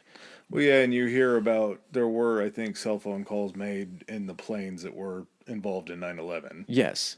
So you have this happening. This would have all had to happen in the time frame before the plane either starts making its moves, or as soon as he locks that guy out and starts making his own moves, it starts taking place within the plane being deviated off of its course. Obviously, the co-pilot is like, what the fuck? Like, this isn't right. Like, I can feel us turning. We're not supposed to be turning. What's going on? You would think that he would be like, somebody get their phone out. I don't know if there's any type of communication or radio system within the back half of the plane for any of the flight staff or flight crew to communicate in case something happens and there's communication lost within the cockpit. But can I fill in some gaps? Yeah. My thoughts. Right before that last handoff, before the black period, he says what he says to the co-pilot, something's not right, something's going on, go check. Mm-hmm. Sends him out, locks him out, good night, black period, he reaches up, he pulls out the entire fuse system, because the fuse system sits right up above the pilot, so in case there is a fire, you can pull the circuit breaker, so that way you can stop what's feeding the fire and try to put it out. He's the only one that can do that. So as soon as he pulls that circuit breaker, turns it to the right, it shuts off all the comm and everything in the airplane. And not only that, he makes that turn. If you're headed that way for 2 or 3 minutes over the ocean, you're going to run out of towers for any cell phones to be picked up. So I think that is part of the part of the thing that he pulled, was when he took that turn over the ocean, it was to get them away from being able to make a cell phone call to someone on land, because there's no tower to be able to pick that call up. Yeah, It's just what I think. No, I can understand that. Obviously, if this is the scenario that happened, it had to be well thought out and planned. He rehearsed this kind of stuff. Flight simulator isn't going to tell you when you're not detectable by radar, but being a pilot of, however many odd years. You've flown over plenty of places to know. Definitely. Especially if you're making this flight all the time. The time frame that it takes you to get picked back up by the next tower, so forth. What I'm curious about is, let's say that you do have just the 15 minutes of air that you have. So you're still over the ocean at that point. Maybe that's why he turns to the right, to kill some time before he has to turn back to the left. But at the same time, people are, I don't know if the co-pilot's not trying to cause a panic or anything like that. But at that point, maybe he's like, oh, is there something wrong with the plane? Are we turning back to our land? Are we going to land or anything like that? He's maybe trying to get in. He sees the oxygen mask drop down. I don't know if he tries to throw one on or whatnot. But you would think that if that happened, the first thing that you always hear about when you hear about planes going down or planes having difficulties is people will pull out their phones and try to text their loved ones or make a call, hey, this isn't going well, I love you and all that kind of stuff. If someone does that, has their phone off airplane mode, you got to assume at least multiple people are trying to go ahead and text or call or anything like that. I would assume their phones are still trying to cycle through to where then when they do fly over areas, because again, he had to fly back over that entire section of Malaysia, something would have sent through to somebody. Even if everybody is either passed out or dead from lack of oxygen in the back, there still should be an outgoing signal. I wouldn't assume that killing communications with the plane, it's not like, it's jamming the signal or anything like that. It's just there's no place for the signal to go. So once you fly back over that area, I would assume something would pick up some type of signal or something like that. Yeah, there's a chance that something may still be pending to be sent. And get through to someone's family or something like that. Here nor there. So what I believe happened is then he takes it out, gets further out over the Indian Ocean, going back the other direction, and then following along the flight plan or similar to what he practiced, the plane just ends up going that direction. They can't tell again the altitude. Who knows if he brings the thing back down to a lower altitude to where he doesn't then run out of oxygen that the pilots are able to use, and then just rides the thing on its course until it runs out of fuel, and then he just dives it into the ocean. If he depressurizes, rises up to 40,000 feet to cut the oxygen by 5,000 feet even more to try to bleed them out quicker, what's the... it's not asphyxiation. Epoxidation. Epoxy or something like that. Yeah, epoxidation, whatever it's called. If he's up there, he runs those people out of that oxygen up there. They're dead. He's able to bring it back down to 30,000, 35,000. If he can repressurize the cabin, then he's just smooth sailing. Exactly. Or even at that point, because he might know that, and at that point, maybe he doesn't even know that, about the Inmarsat or anything like that. But at that point, like, what's there to stop him? Yeah, he's free and clear. It's not a situation where it's like, what was I can't remember the flight number that was heading toward, not the one that crashed in the Pentagon, the one that crashed in Pennsylvania, where the passengers actually got and took it down. He's basically eliminating the possibility about anyone breaching the cockpit to then try to take control of the plane. And he knows at that point, regardless if they're able to scramble military jets to try to intercept the plane, he's the only one alive. What do they intercept? They're not intercepting anything. Like they can't. What do they shoot it down, and then all of a sudden it's the same result of all of the passengers dying. But it's the most likely scenario. Like, what's the explanation for why the plane deviates course? They're like, well, there was hypoxia even before this, and then the autopilot malfunctioned and took them on this course or anything like that. Like, I think the autopilot has to be a predetermined thing where you're telling it where to fly. So you would still then have to program where you wanted the autopilot to take you, which still means that it would have had to put in, someone would have had to put that information in. The autopilot would make more gradual turns as well. That's it. Yeah. It wouldn't care about staying over the ocean. Uh-huh. It would just then take you, like, you're not flying out so far over Indonesia that you then have to stay, it would take the most. It would try to either bring it back on course or head back to the course it was just on. Mm-hmm. But the fact that the narrative is that there's no pilot error in this situation, like, I really don't understand that. I don't understand how someone can make that call when you have so much evidence, not just the flight simulator, not just the recovered flight path from the fucking rehearsal runs or anything like that, but what's worse? Saying that, like, this plane can fly itself and just flies out into the middle of the ocean and kills everybody? Or saying that, because what are you going to trust more? Like, okay, well, this pilot is no longer, living. This guy's dead. He's not able to do this anymore. Or, yeah, the planes just do this sometimes. Yeah, I mean, hypoxia seems like it would explain everything, because if Shaw was asleep too when it all happened and he maybe lost control, autopilot didn't take over, you could say it that way, but everything was too intentional. Like, the movements that were made couldn't be made just by a plane losing it. And I want to say it was Payne Stewart. You remember the old golfer? Yeah. So he died in a plane crash, and it was a private plane, and it was hypoxia that killed everybody. They ended up flying like another 4,000 miles before the plane went down with everybody dead. Like, so there's some thought behind it that it could have happened that way, but like I say, everything was too deliberate to lead to where it would have The plane ended starts up. going the complete opposite direction. Yeah. I mean, it only seems intentional, and I don't know the country of Malaysia. I assume the people are all very good people. I also think that there's a chance, much like we see with Asian leadership, or not Asian leadership, but countries in Asia's leadership tend That's to fear. That's sphere of influence, or whatever you want to call it. yeah, they tend to not always give the entirety of the story, or they don't really have to make sense when they give a conclusion, because clearly this doesn't make sense. No. And I think this is the most likely scenario. And just Yeah. the fact that it's discounted and not, they've come out and, they've come out and said, no, this isn't what happened. Then give us what the fuck happened.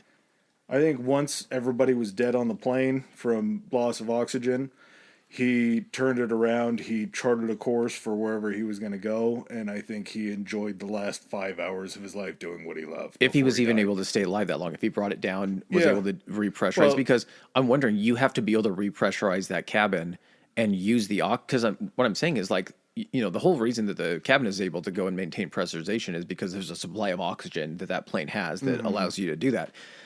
If the oxygen for emergency situations is then utilizing all of that oxygen to keep people alive for that 15 minutes in which you're supposed to be bringing the plane down to an elevation where You don't think there's some way to convert oxygen up there or to enrich it to be able to blow it into the cabin? I don't know. I don't think every plane would have a set amount of oxygen, because what if you got a bunch of mouth breathers on there? Like, you can't emergency land because you're out of air.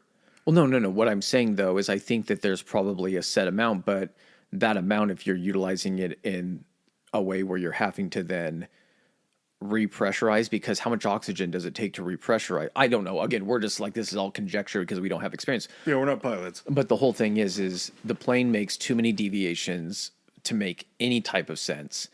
And the thing that doesn't make sense to me is then how is nobody, I understand that I don't get you don't get a cell signal when you're in a plane or anything like that. But at the same time, once the plane, if it gets to a lower level and it can pick up a signal or something happen, I don't know. The other thing that I find really odd about this is I get with the whole, it goes back to the debris. Is it saying that, I get the fact that maybe, bodies were never found or anything like that. I'm like, okay, well, here's the really shitty fact about nature, is that if those bodies are floating in the ocean for that long and it takes more than a year for a piece of metal to work its way floating that way, means the bodies are probably floating that way. And there's a lot of things in the ocean that are going to go ahead and take the free food. Oh, I think they're all still down in the fuselage.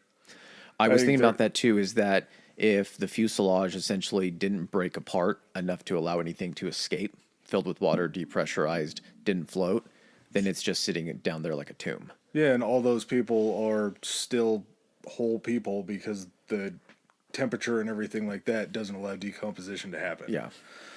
So, yeah, I mean, I don't think they're the only people that are down there at the bottom of the ocean that are still pretty intact, but it's the only way that you can bring any logic to it. And unfortunately, it's a very dark outcome, but it seems like that's really the only logical conclusion, was that this was all due to Shaw. I'm sure he's a great guy. Don't know what was going on at the time, but he made some real bad decisions, and he took 227-ish people with him. And we can kind of cruise through the other conspiracies, because I think that's kind of where we landed. Let's go from most likely and then kind of branch off to more of the far-fetched stuff. Just like a lot of TV shows. We're going to pull a Hunting Hitler. And if you've already watched the Netflix documentary, you'll kind of find that that's what they do toward the tail end of it, as you start to get the more far-fetched stuff. Some of the stuff has little connections that you can make. It's the Charlie Kelly thing off of fucking the mailroom thing off of Pepe Always Silva. Sunny. Pepe Sylvia. You got all the fucking pieces of yarn stretching out and everything like that. So what do you want to talk about for the second one? Just because we led with the third, because the first one was the rest of the pieces from the right wing. What do you think? Touching back on that one, I'm curious to kind of know your opinion on what do you think was, okay, what do you think the cause of that, and why would they then plant that? If it's Malaysia, I'm saying it is because it gives them more of an accurate, like, hey, we were searching in the right areas. We You just think it can't closes find it? You think it closes Yeah, it? Helps them close it- it, tidy it up with a bow and saying, plane crashed, we have the debris. Yeah, Sorry, end of story. We know for sure that there's debris, Gotcha, so there okay. had to have been a crash. There wasn't anything else that was up. It wasn't, our plane didn't get hijacked. It didn't, anything else didn't happen. It just got crashed. Okay. As far as a foreign player, this is going to lead into more of the conspiracy theories. There are certain other countries that could have played a hand in maybe cyber hijacking, something like that. And the plane was landed at maybe an airport, an Air Force base, a black site, something where they were able to hide the plane, and the plane had something on it. There were, again, this is just pure speculation, but these people really were on there. There were about 20 people that were a part of a company who I think they did like semiconductor or something like that, but they worked with the NSA in America and kind of helped build. Inmarsat has a huge contract with the U.S. government too. Yes, so there's a chance that maybe these 20 guys were assets. There's something at play there. We'll get into a very odd discrepancy in the cargo weight, but the next one's just a real easy one, cut and dry, but still very odd. There were 227 people officially on the plane. There were 228 plane tickets scanned, and there was an extra. I don't know how big it converts with kilos, but there was like an extra 89 kilos. I think were that added. I always say with kilos, the easy way to do it is just like you double it or something like that. Okay, so 89 kilos could be the size of a human. Oh yeah, definitely. 89 kilos, double that. That's 190, 200 pounds. Yeah, so it was added to My the. figures are, I know, sorry, my figures are still off, but it's the size of a human. Yeah, we're American. We don't know this metric system bullshit. It's better than everything that we have. But it was odd that they had officially said it was 227, but they had scanned 228 tickets. Why would you scan an extra ticket, and then why would there be extra weight added to the cargo list? There were also 2 passports that didn't match up to 2 of the people. Now there's talk about those people being political refugees. Yeah, they were both asylum Iranian citizens that had used fake passports. One was from Australia, and I think one was from like Germany, something like that. Yeah, they were either that or they were trying to fly to Germany, but automatically your ears perk up, unfortunately, when you hear They two. came into Malaysia with their real passports, flew out of Malaysia using the fake passports. Because they were able to contact, I think, family, something like that, in order to get that information. But regardless, it's very unlikely that 2 people that were seeking refugee status in a foreign country were going to try to bring the plane down that was going to take them to a better life and freedom. Yeah. So, don't know who this 228th passenger was. It seems like there was somebody else on there. Was it a player that maybe helped facilitate as far as working with an outside entity to bring the plane down? Could it have been somebody that Shaw knew? Who really knows? Just kind of interesting that their official report was 227, but somehow there were more tickets scanned and there was extra weight on the plane. One of the more far-fetched ones was that possibly the 2 people that had the fake passports had knowledge of essentially the kind of the operating systems for the 777. This is getting into really tinfoil hat territory, but here it goes. Their seat positions were located in first class within a few rows of the hatch to get down into the data center for the plane. Now, you can't operate the plane with that data center or anything like that. What you can do, like I said earlier, is you can shut off all the communications that were shut off in this scenario. Can't shut off the Inmarsat.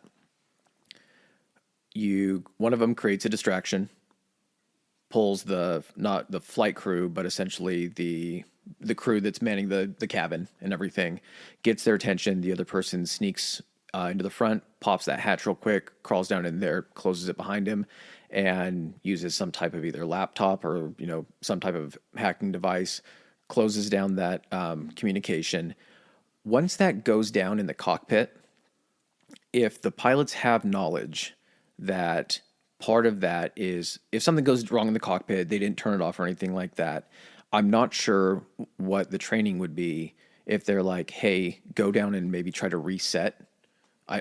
This is like unplug it and plug it back in for 10 seconds type shit. Again, tinfoil hattie. But going down and the pilot being like, hey, telling his co-pilot, same type of thing. Can you either stay up here while I go check on that, or will you go check on that? See if something happened, maybe go reset it. We need to establish communication. During that time, what if he loses communication and he turns and he's like, we're going to head back to Kuala Lumpur and land this thing because now we can't communicate with anybody going forward. How are we going to get permission to land? How are we going to do anything like that? We're going to go and turn around. Well, that requires that guy to leave the cockpit. At that point, what's to stop the second person from essentially forcing himself Rushing into the cockpit, open door. rushing the cockpit with an open door, waiting for that, and then taking control of the plane? Now you're like, okay, well then why fly the fucking plane out into the middle of the ocean? Again, this gets crazy.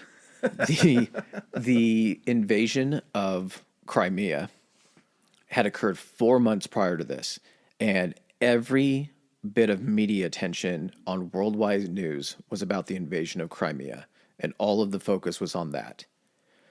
If all of a sudden a passenger airliner goes down, it's a giant mystery as why it happens. You lose 227, 228-ish people.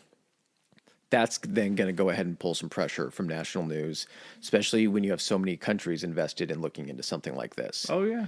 It's not to say that, yeah, it's a suicide mission, everything like that, but we've seen a lot of shit that shows that Russia doesn't care about sending people in to die. No, not just at all. blindly. So And I think Russia and Iran are probably pretty close. I'm pretty sure they're pretty fucking close. But Not in from a geographical sense, No, but but they've got there's some. plenty of diplomatic communication. Yes, between the two of them. definitely. So that could have been something to try to pull eyes off of that. That's And just getting into kind of what we talked about.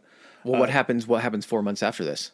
Yeah, bad. This was maybe the worst year for any airliner in the world. For air disasters, I think. There was one in which two of them collided on a runway. This isn't this event, and the one we're just going to touch on here in a second aren't the highest casualties for an airline disaster. It was the two highest for airliners that were in flight. Mm-hmm. There was another one that took place. I'm not sure of the timing on it. It was years before, in which two planes collided on a runway, one taking off, one landing, and destroyed each other on the runway. So nuts. I don't even get how that fucking happens. No. Like you can see, I understand. Like you, how many times have you? I'm pull up. I'm movies here, but yes, you just you've seen them increase the throttle, pull the plane back up when it's on approach. I believe that's a possibility. I believe that has some basis in reality. But 4 months later, what was the Malaysian flight? MH17. MH17. MH17 gets hit by a surface-to-air missile over Ukraine. Yep. Over Ukraine, and kills everybody on board. Who took responsibility for that? That's still kind of up in the air. There's been fingers pointed towards Russia, but there's never really been any confirmation, but it's probably more likely than not Russia. So what's not to say, again, I'm not a crazy person. We're not crazy here. We're just having fun talking about shit. But what's not to say that 4 months after this happens, this starts not getting as much media attention as it should, and all of a sudden something else happens, and now all the media attention is focused back on Malaysian Airlines. Like, what the fuck is going on over there? Well, and just to push your crazy level one more time, what if it wasn't Russia that did it? What if there was a conspiracy that after 9/11, America required all 777 planes to have a Honeywell monitor in it to where it can be remotely flown to stop hijackers from being able to take it over? Would that be a worldwide requirement, though? Because if you're not allowing flights, I'm not sure. I don't know Malaysian Airlines fucking flight schedule or where all they fly. It's a huge international airline, obviously, because it's going from Malaysia to China. But who's to say that they required any type of Boeing, United States made airplanes to have this to prevent any type of flights being hijacked that could then be used against any of us or our allies or anything like that? So that's where I'm getting into, because this is like the juiciest one that I found, and it's just like, this doesn't make any sense, but it's so cool to think about. So Boeing is an American company. And after 9/11, Honeywell got together with Boeing. This is actually something that is real. Honeywell, like the thermostat. Yep. Like, okay. They handle all sorts of electronics and shit like that. But Yeah, it's like GE. yeah, When you're talking most about notably like, known for yeah, you're that. telling me that GE designs the fucking washing machine in your house, but they also design fucking airline engines. They also design the fucking the gun on the front of an A-10 Warthog and everything like that. It's like you have a consumer understanding of what this company might make, but companies that are this big can have their hands in anything and everything. Large scale, it's incredible. So they actually did get together with Honeywell after 9/11, and they developed I don't know, because again, none of this is official, so that's what makes it even bigger of a conspiracy theory, that they installed these autopilot remote driving features to airplanes after 9/11, after they went through and I'm sure beta tested them and all that. The fact that Boeing's an American company, they could have put them in all of the Boeing 777s. It makes sense. You'd want that in an international airplane, but it's also an American-built airplane, so there's a chance. There could have been a chance, and again, I keep saying this because it's a conspiracy. I'm not saying I believe it, but we've covered a lot of like shady government shit on this podcast already up to this point, with different government programs, different things that the government has done that are supposed to be, black ops and things like that, that if that was public information, do you know how like terrifying that would be? Like, look at the fucking self-driving shit on a fucking Tesla and what's happened in situations with that. You're going to say that, yeah, I mean, there's this thing that we have in planes that it can completely override if someone is able to have access to it. The ability for the airline captain to control, and then we can just do whatever with the flight. If you don't believe that that's possible, I'm not saying likely, but look at the fact that we can fly a drone halfway across the world by someone sitting in fucking Palo Alto, California or something, sitting in front of a computer screen flying a drone. Like, it's Lawn not chair and flip flops flying a drone halfway. it's across not the a world. huge leap to say like, well, how does that technology not just translate over to a bigger plane? Yeah, you're telling me there's a chance, and I do believe that is what it is. And then we start to get a little crazier, and I start to think there's no possible way. But in tying in to the Flight 17 that was shot down with the rocket, so the working theory behind this conspiracy is that America took over 370, flew it to a place called Diego Garcia Military Island, which is down in the Indian Ocean. It's an island that's only inhabited by American service people. The conspiracy is Looking this that, up. yeah, Diego Garcia Military. I don't know if it's an island or reserve, but it's got a runway. Conspiracy theory goes that the plane was actually landed in Diego Garcia, and the people were either all imprisoned, or if they had died from the hypoxia from being in the air, they were taken care of and gotten rid of. Then the American government may have repainted on the side of 370, crossed out the 0, cleaned up the 3 a little bit, and it was Flight 17. Then flew it over Ukraine as Flight 17, but nobody was on it, or the people that had already died from 370 were on it still. And then America shot it down over Ukraine to try to bring a little bit more... Try to tie everything full circle. Yeah, try to bring more look to what was going on in Crimea and in Ukraine at that point. Okay. That's a fucking crazy thing that I just said. I'll try to crazy one up, yeah. Okay. So this also relates to that. So apparently at the same time, and this is going to play into this. So when they were first doing the search in the South China Sea for this, there was a company within the United States, I think, that, I can't remember the name of it. I watched the documentary, it brings it up. A couple of the people that actually took part in it talk at length. Not saying that they're credible or anything like that. I'm just, again, we're in crazy fucking territory right now. At the time that this all happened, there were some military training exercises going on within the region that the United States was taking part in. These people that were helping out with this search, how they were helping out with, not the military, but how these civilians were helping out with the search over in the States, is they were being provided as up-to-date satellite imagery of the South China Sea as they could, and these people would be assigned basically a quadrant to be reviewing as closely as they possibly could. There was a woman that had believed that she had identified essentially a large debris field and it was very soon after, because they were taking images as soon as it happened and everything, that identified a debris field in the South China Sea that would have been concurrent with the type of debris field left by a plane of this size, something like this, going down in that area. It wasn't looked into or anything like that. As far as her looking into it, she tried to pass on the information, but there was no official investigation into it that really came to light.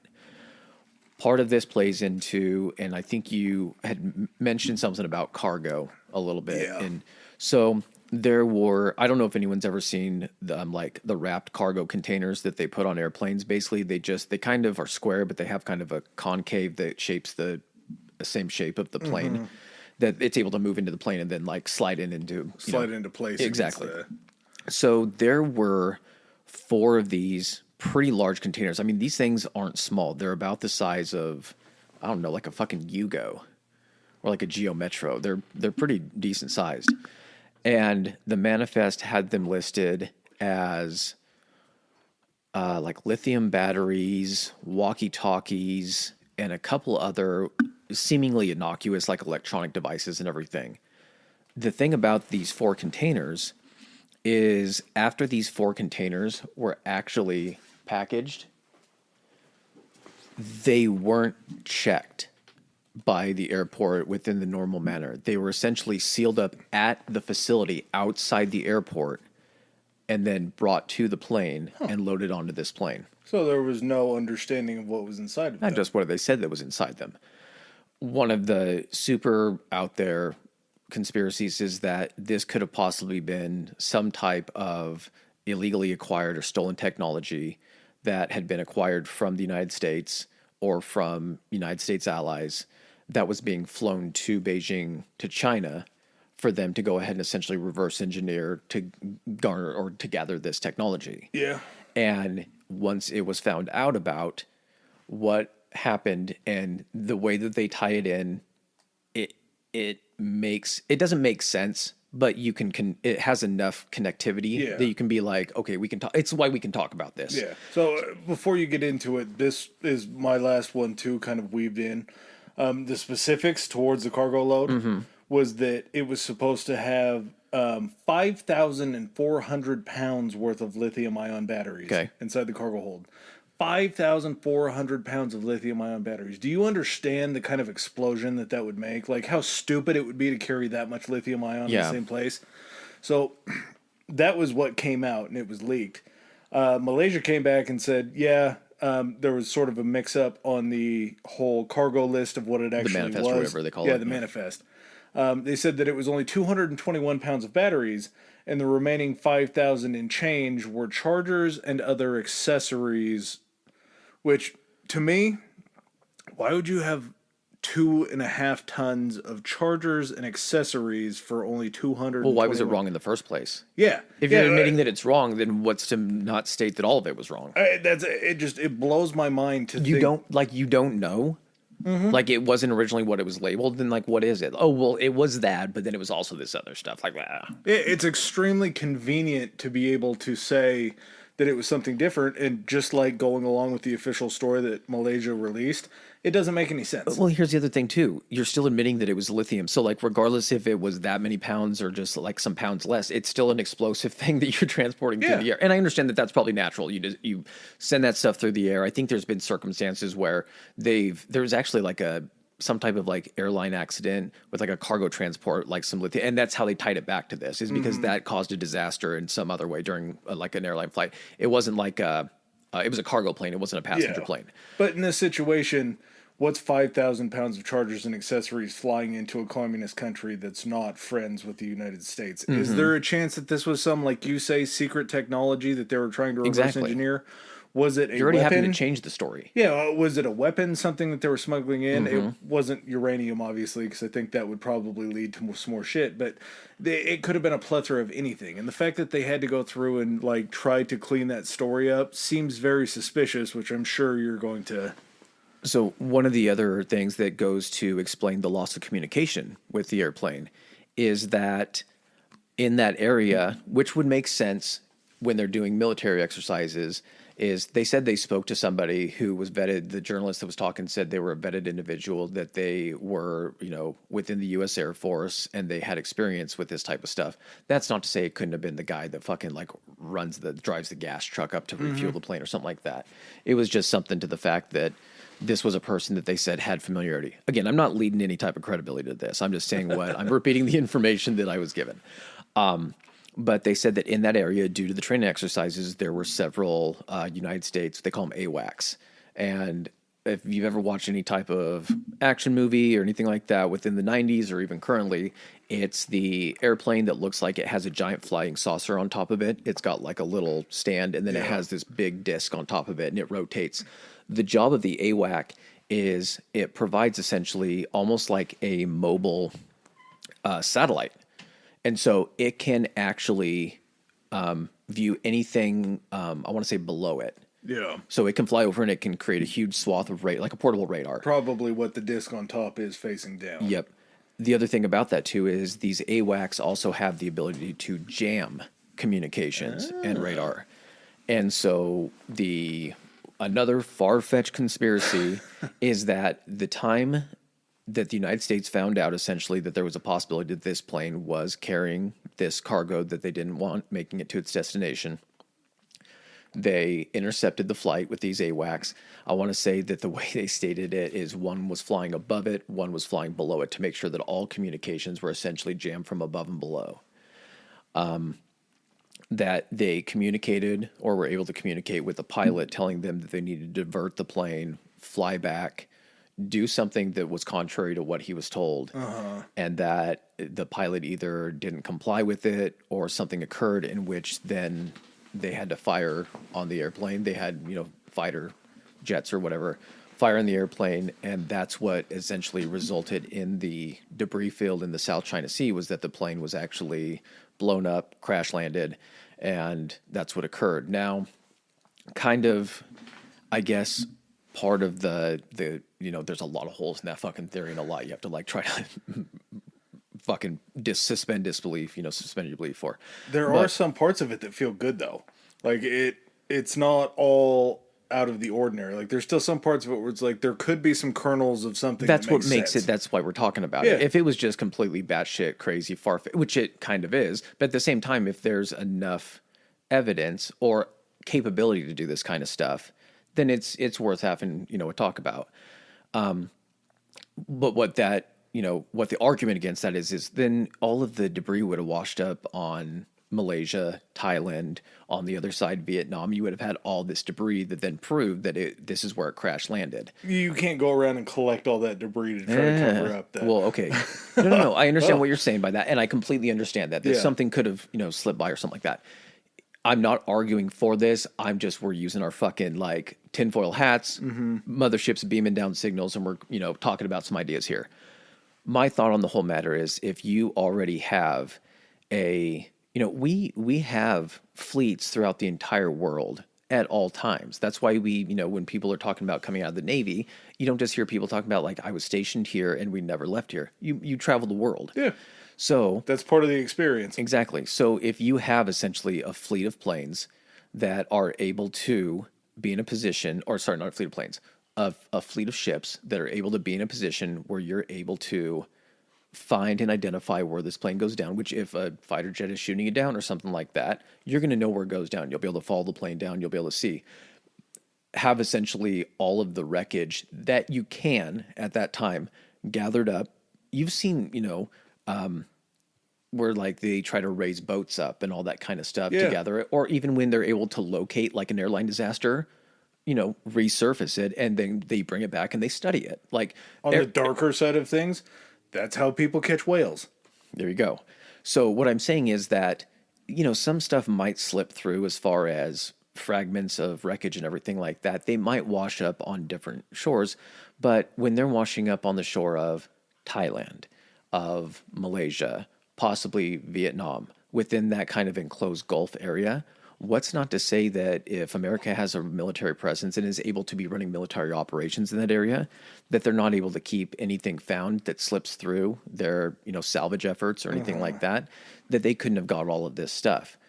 And then if they have access to the stuff in which they salvaged, what's not to say, going along with your, our tinfoil hattie theory about essentially the pieces that were found, The evidence being planted. what's not to say that stuff then can't, fit the narrative of washing up on someplace else that then fits the narrative of saying, oh no, this is where the plane went. And again, this is all tying it into fucking crazy batshit stuff. Inmarsat having and it's not a private thing, knowing that they have a contract with the U.S. government. You go to Inmarsat's website, they showed, you can go down and you can see contractors, United States government. What's not to say they talk to Inmarsat and is like, hey, we're paying you a shitload of money, right? You want us to keep using you guys? Fantastic. Okay, what we're going to go ahead and do is you're just going to go ahead and take the data that you said you had to compile and reconstruct, and just maybe say that the pilot took this thing out to an area where, likelihood of finding this plane is, next to zero. Yeah, nil. Where there's areas that have been unfound, unchecked, undiscovered. So just say that it dropped off over there. Mm-hmm. And again, we're going in order, or not so much in order, but we discussed what was the most likely scenario, pilot error in this situation, one person taking upon themselves to do this horrible act. What I'm also saying is that I believe that. I don't believe what we're talking about, but what I'm saying is that if the official narrative doesn't make sense, it's interesting to look at all of the possibilities. How many, we've just recently seen within the last couple days of one of our drones getting intercepted and shot down or forced down. I don't know what exactly occurred I there. think they sprayed fuel on it. They did, and then they destroyed the propeller on it or something like that. What I'm saying is that we have situations where things can be brought down in a situation where it's a controlled environment, and then, cleaned up. And I understand with, the tides and everything, it took over a year, 2,500 miles for this stuff to wash up on these beaches and everything. But when you're finding just the pieces, and the majority of the pieces are from this right wing, that there happened to have been just a spare right wing that had been previously damaged, washed up somewhere, it doesn't make it believable, but it makes it discussable, I guess. And that's sort of the brilliance of this, and why it just has always kind of had my mind in a pretzel from day one, is if it was all just normal, if there was 227 passengers and 227 tickets, if all that lined up, you wouldn't be able to have that theory. If it had the 5,400 pounds of lithium batteries on it, that's weird, but it also opens up the door when you come back and say, well, actually, it opens up another theory. As far as the cyber hijacking and Honeywell shit, that's like they built in more of that than you could see. But looking at spreading the wing debris, the fact that there's a chance that that is what was going on, like it all just leaves enough to be like, this could be something different. We don't know what this is. When you don't provide explanation to how something happens, when you're just like, we lost the plane, we don't know really what happened, we just know this is maybe where it went down, and look, now we have some pieces that support exactly what we say happened. You got to be like, you got to fill in some gaps for us. This is what makes people's minds go to these fucking places. And just like we started off talking, and just like you said, this wasn't an isolated incident where the only victims were the ones on the plane. There's a groundswell of people that are supporters, that are family members of these people that died, that are still questioning the official story that seems like bullshit. Mm-hmm. And so they're going to try to search for an answer. And then you have other people that are getting involved that think that they have it all figured out. The amount of like amateur sleuths and amateur aviation specialists and people that tried to research this and look into it, I mean, it was so wide and so vast and expansive, the amount of people that did it. Everybody's going to bring something to the table. And as we know, whenever there's a lot of people drawn into a situation, there's going to be a few of them that take artistic liberty and get creative with stuff. When you bring in that many individuals with different thought processes, you're going to come to a lot of different conclusions. Now, true, a lot of these conclusions can be, thought up or drummed up by select individuals, one or two people having these theories and everything.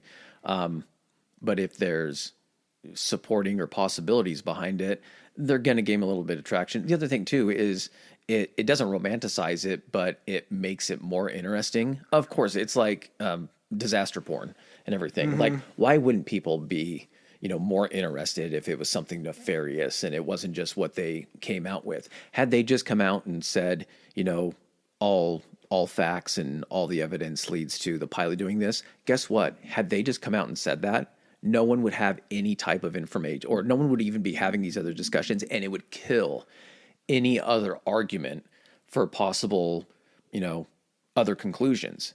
Yeah, I think there would absolutely still be conspiracy theories, because I think it's kind of like what we talked about before the pod, I think last night, but there is still enough mysticism about what's going on that there can be conjecture, because even though they say that's what the official report is, that's still a completely foreign planet that's flying above the Earth that we have no idea what's going on. Yeah. When we try to figure out, did these people all die of hypoxia, that's just conjecture. We have no idea what the fuck happened. Could the 228th person that was on the plane that they said wasn't on the plane have had a gun and just wiped everybody out? Absolutely possible. Is that possible because the plane kept flying? Probably not.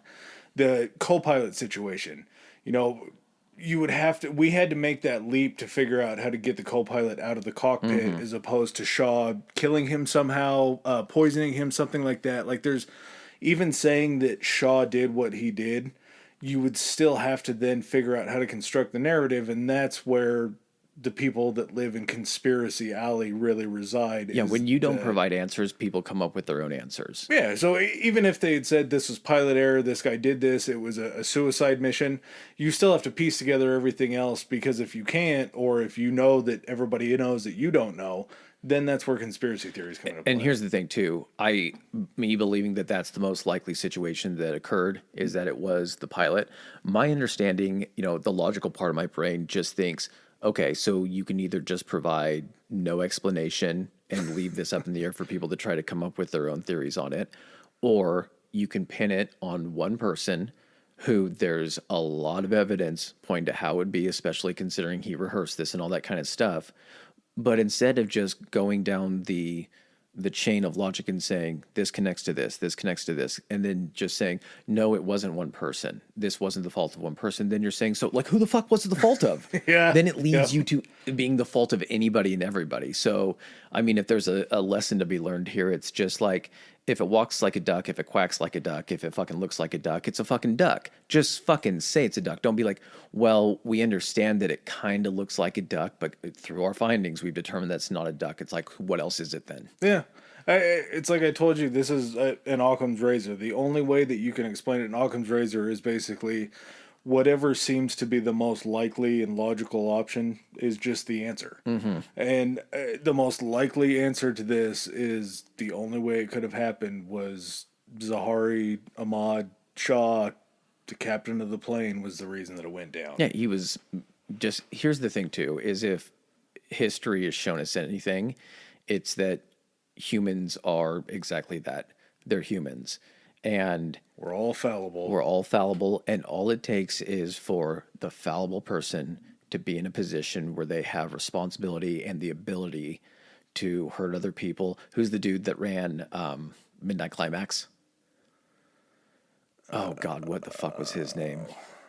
J. Edgar was the top guy in the FBI. Yeah, and it's then, not gonna I can't remember. Go back and listen to that episode anyway. But what I'm saying is that all it takes is for one person with a set of skills and knowledge, with a situation in which they don't have oversight, to do something fucking crazy, and you run into situations like this. And, it's, thank God nothing like this has happened since then. I'm sure precautions and technology has advanced in ways that now we can track planes all over the world, and I'm sure that a lot of good has come out of this tragedy and everything. But what also should be learned about this is just fucking provide the information and fucking make it logical. And when something's staring you in the face that can easily wrap up the situation, maybe just fucking go with that. Yeah. Yeah, you can explain the human element of this situation because you get it. And if anything else can be learned from this, just be nice to everybody, because you don't know Oh, yeah. what that person's going through and how their response to whatever they're going through could Be careful affect with people that everybody have else. flight simulators in their home. Yeah, always be suspicious of anybody Always that be likes to fly wary planes. of someone with a flight simulator and access to an airplane. It might be practice, but it might be practice for the wrong thing. All right, man. You got anything else on this? No, it's going to take me probably a week or more of listening to more stuff and watching more documentaries to really continue to get this out of my system. This is why I had to let go of it when it happened, because there's a logical explanation, but there's a million different It's a big offshoots. rabbit hole, man. Yep. Like Alice in Wonderland. All right, guys. Well, thanks again for joining us this week, and we'll be back with you next week. All right. Peace. All right, ladies and gentlemen, thanks for joining us for another episode. If you like what you heard, hit that subscribe and like button. Follow us. If you didn't like what you heard, still hit that anyway, because we'll probably cover something in the future that you do like. Please follow us on our social media. Adam, hit them with it. Our Instagram is historically high pod, historically high pod, and we are on Twitter at historically high. That's historically HI. All right. And if you guys want to send in any feedback, suggestions, hit us up on those two, or you can even do it on Gmail. It's historicallyhighpodcast@gmail.com. Thanks again. Peace.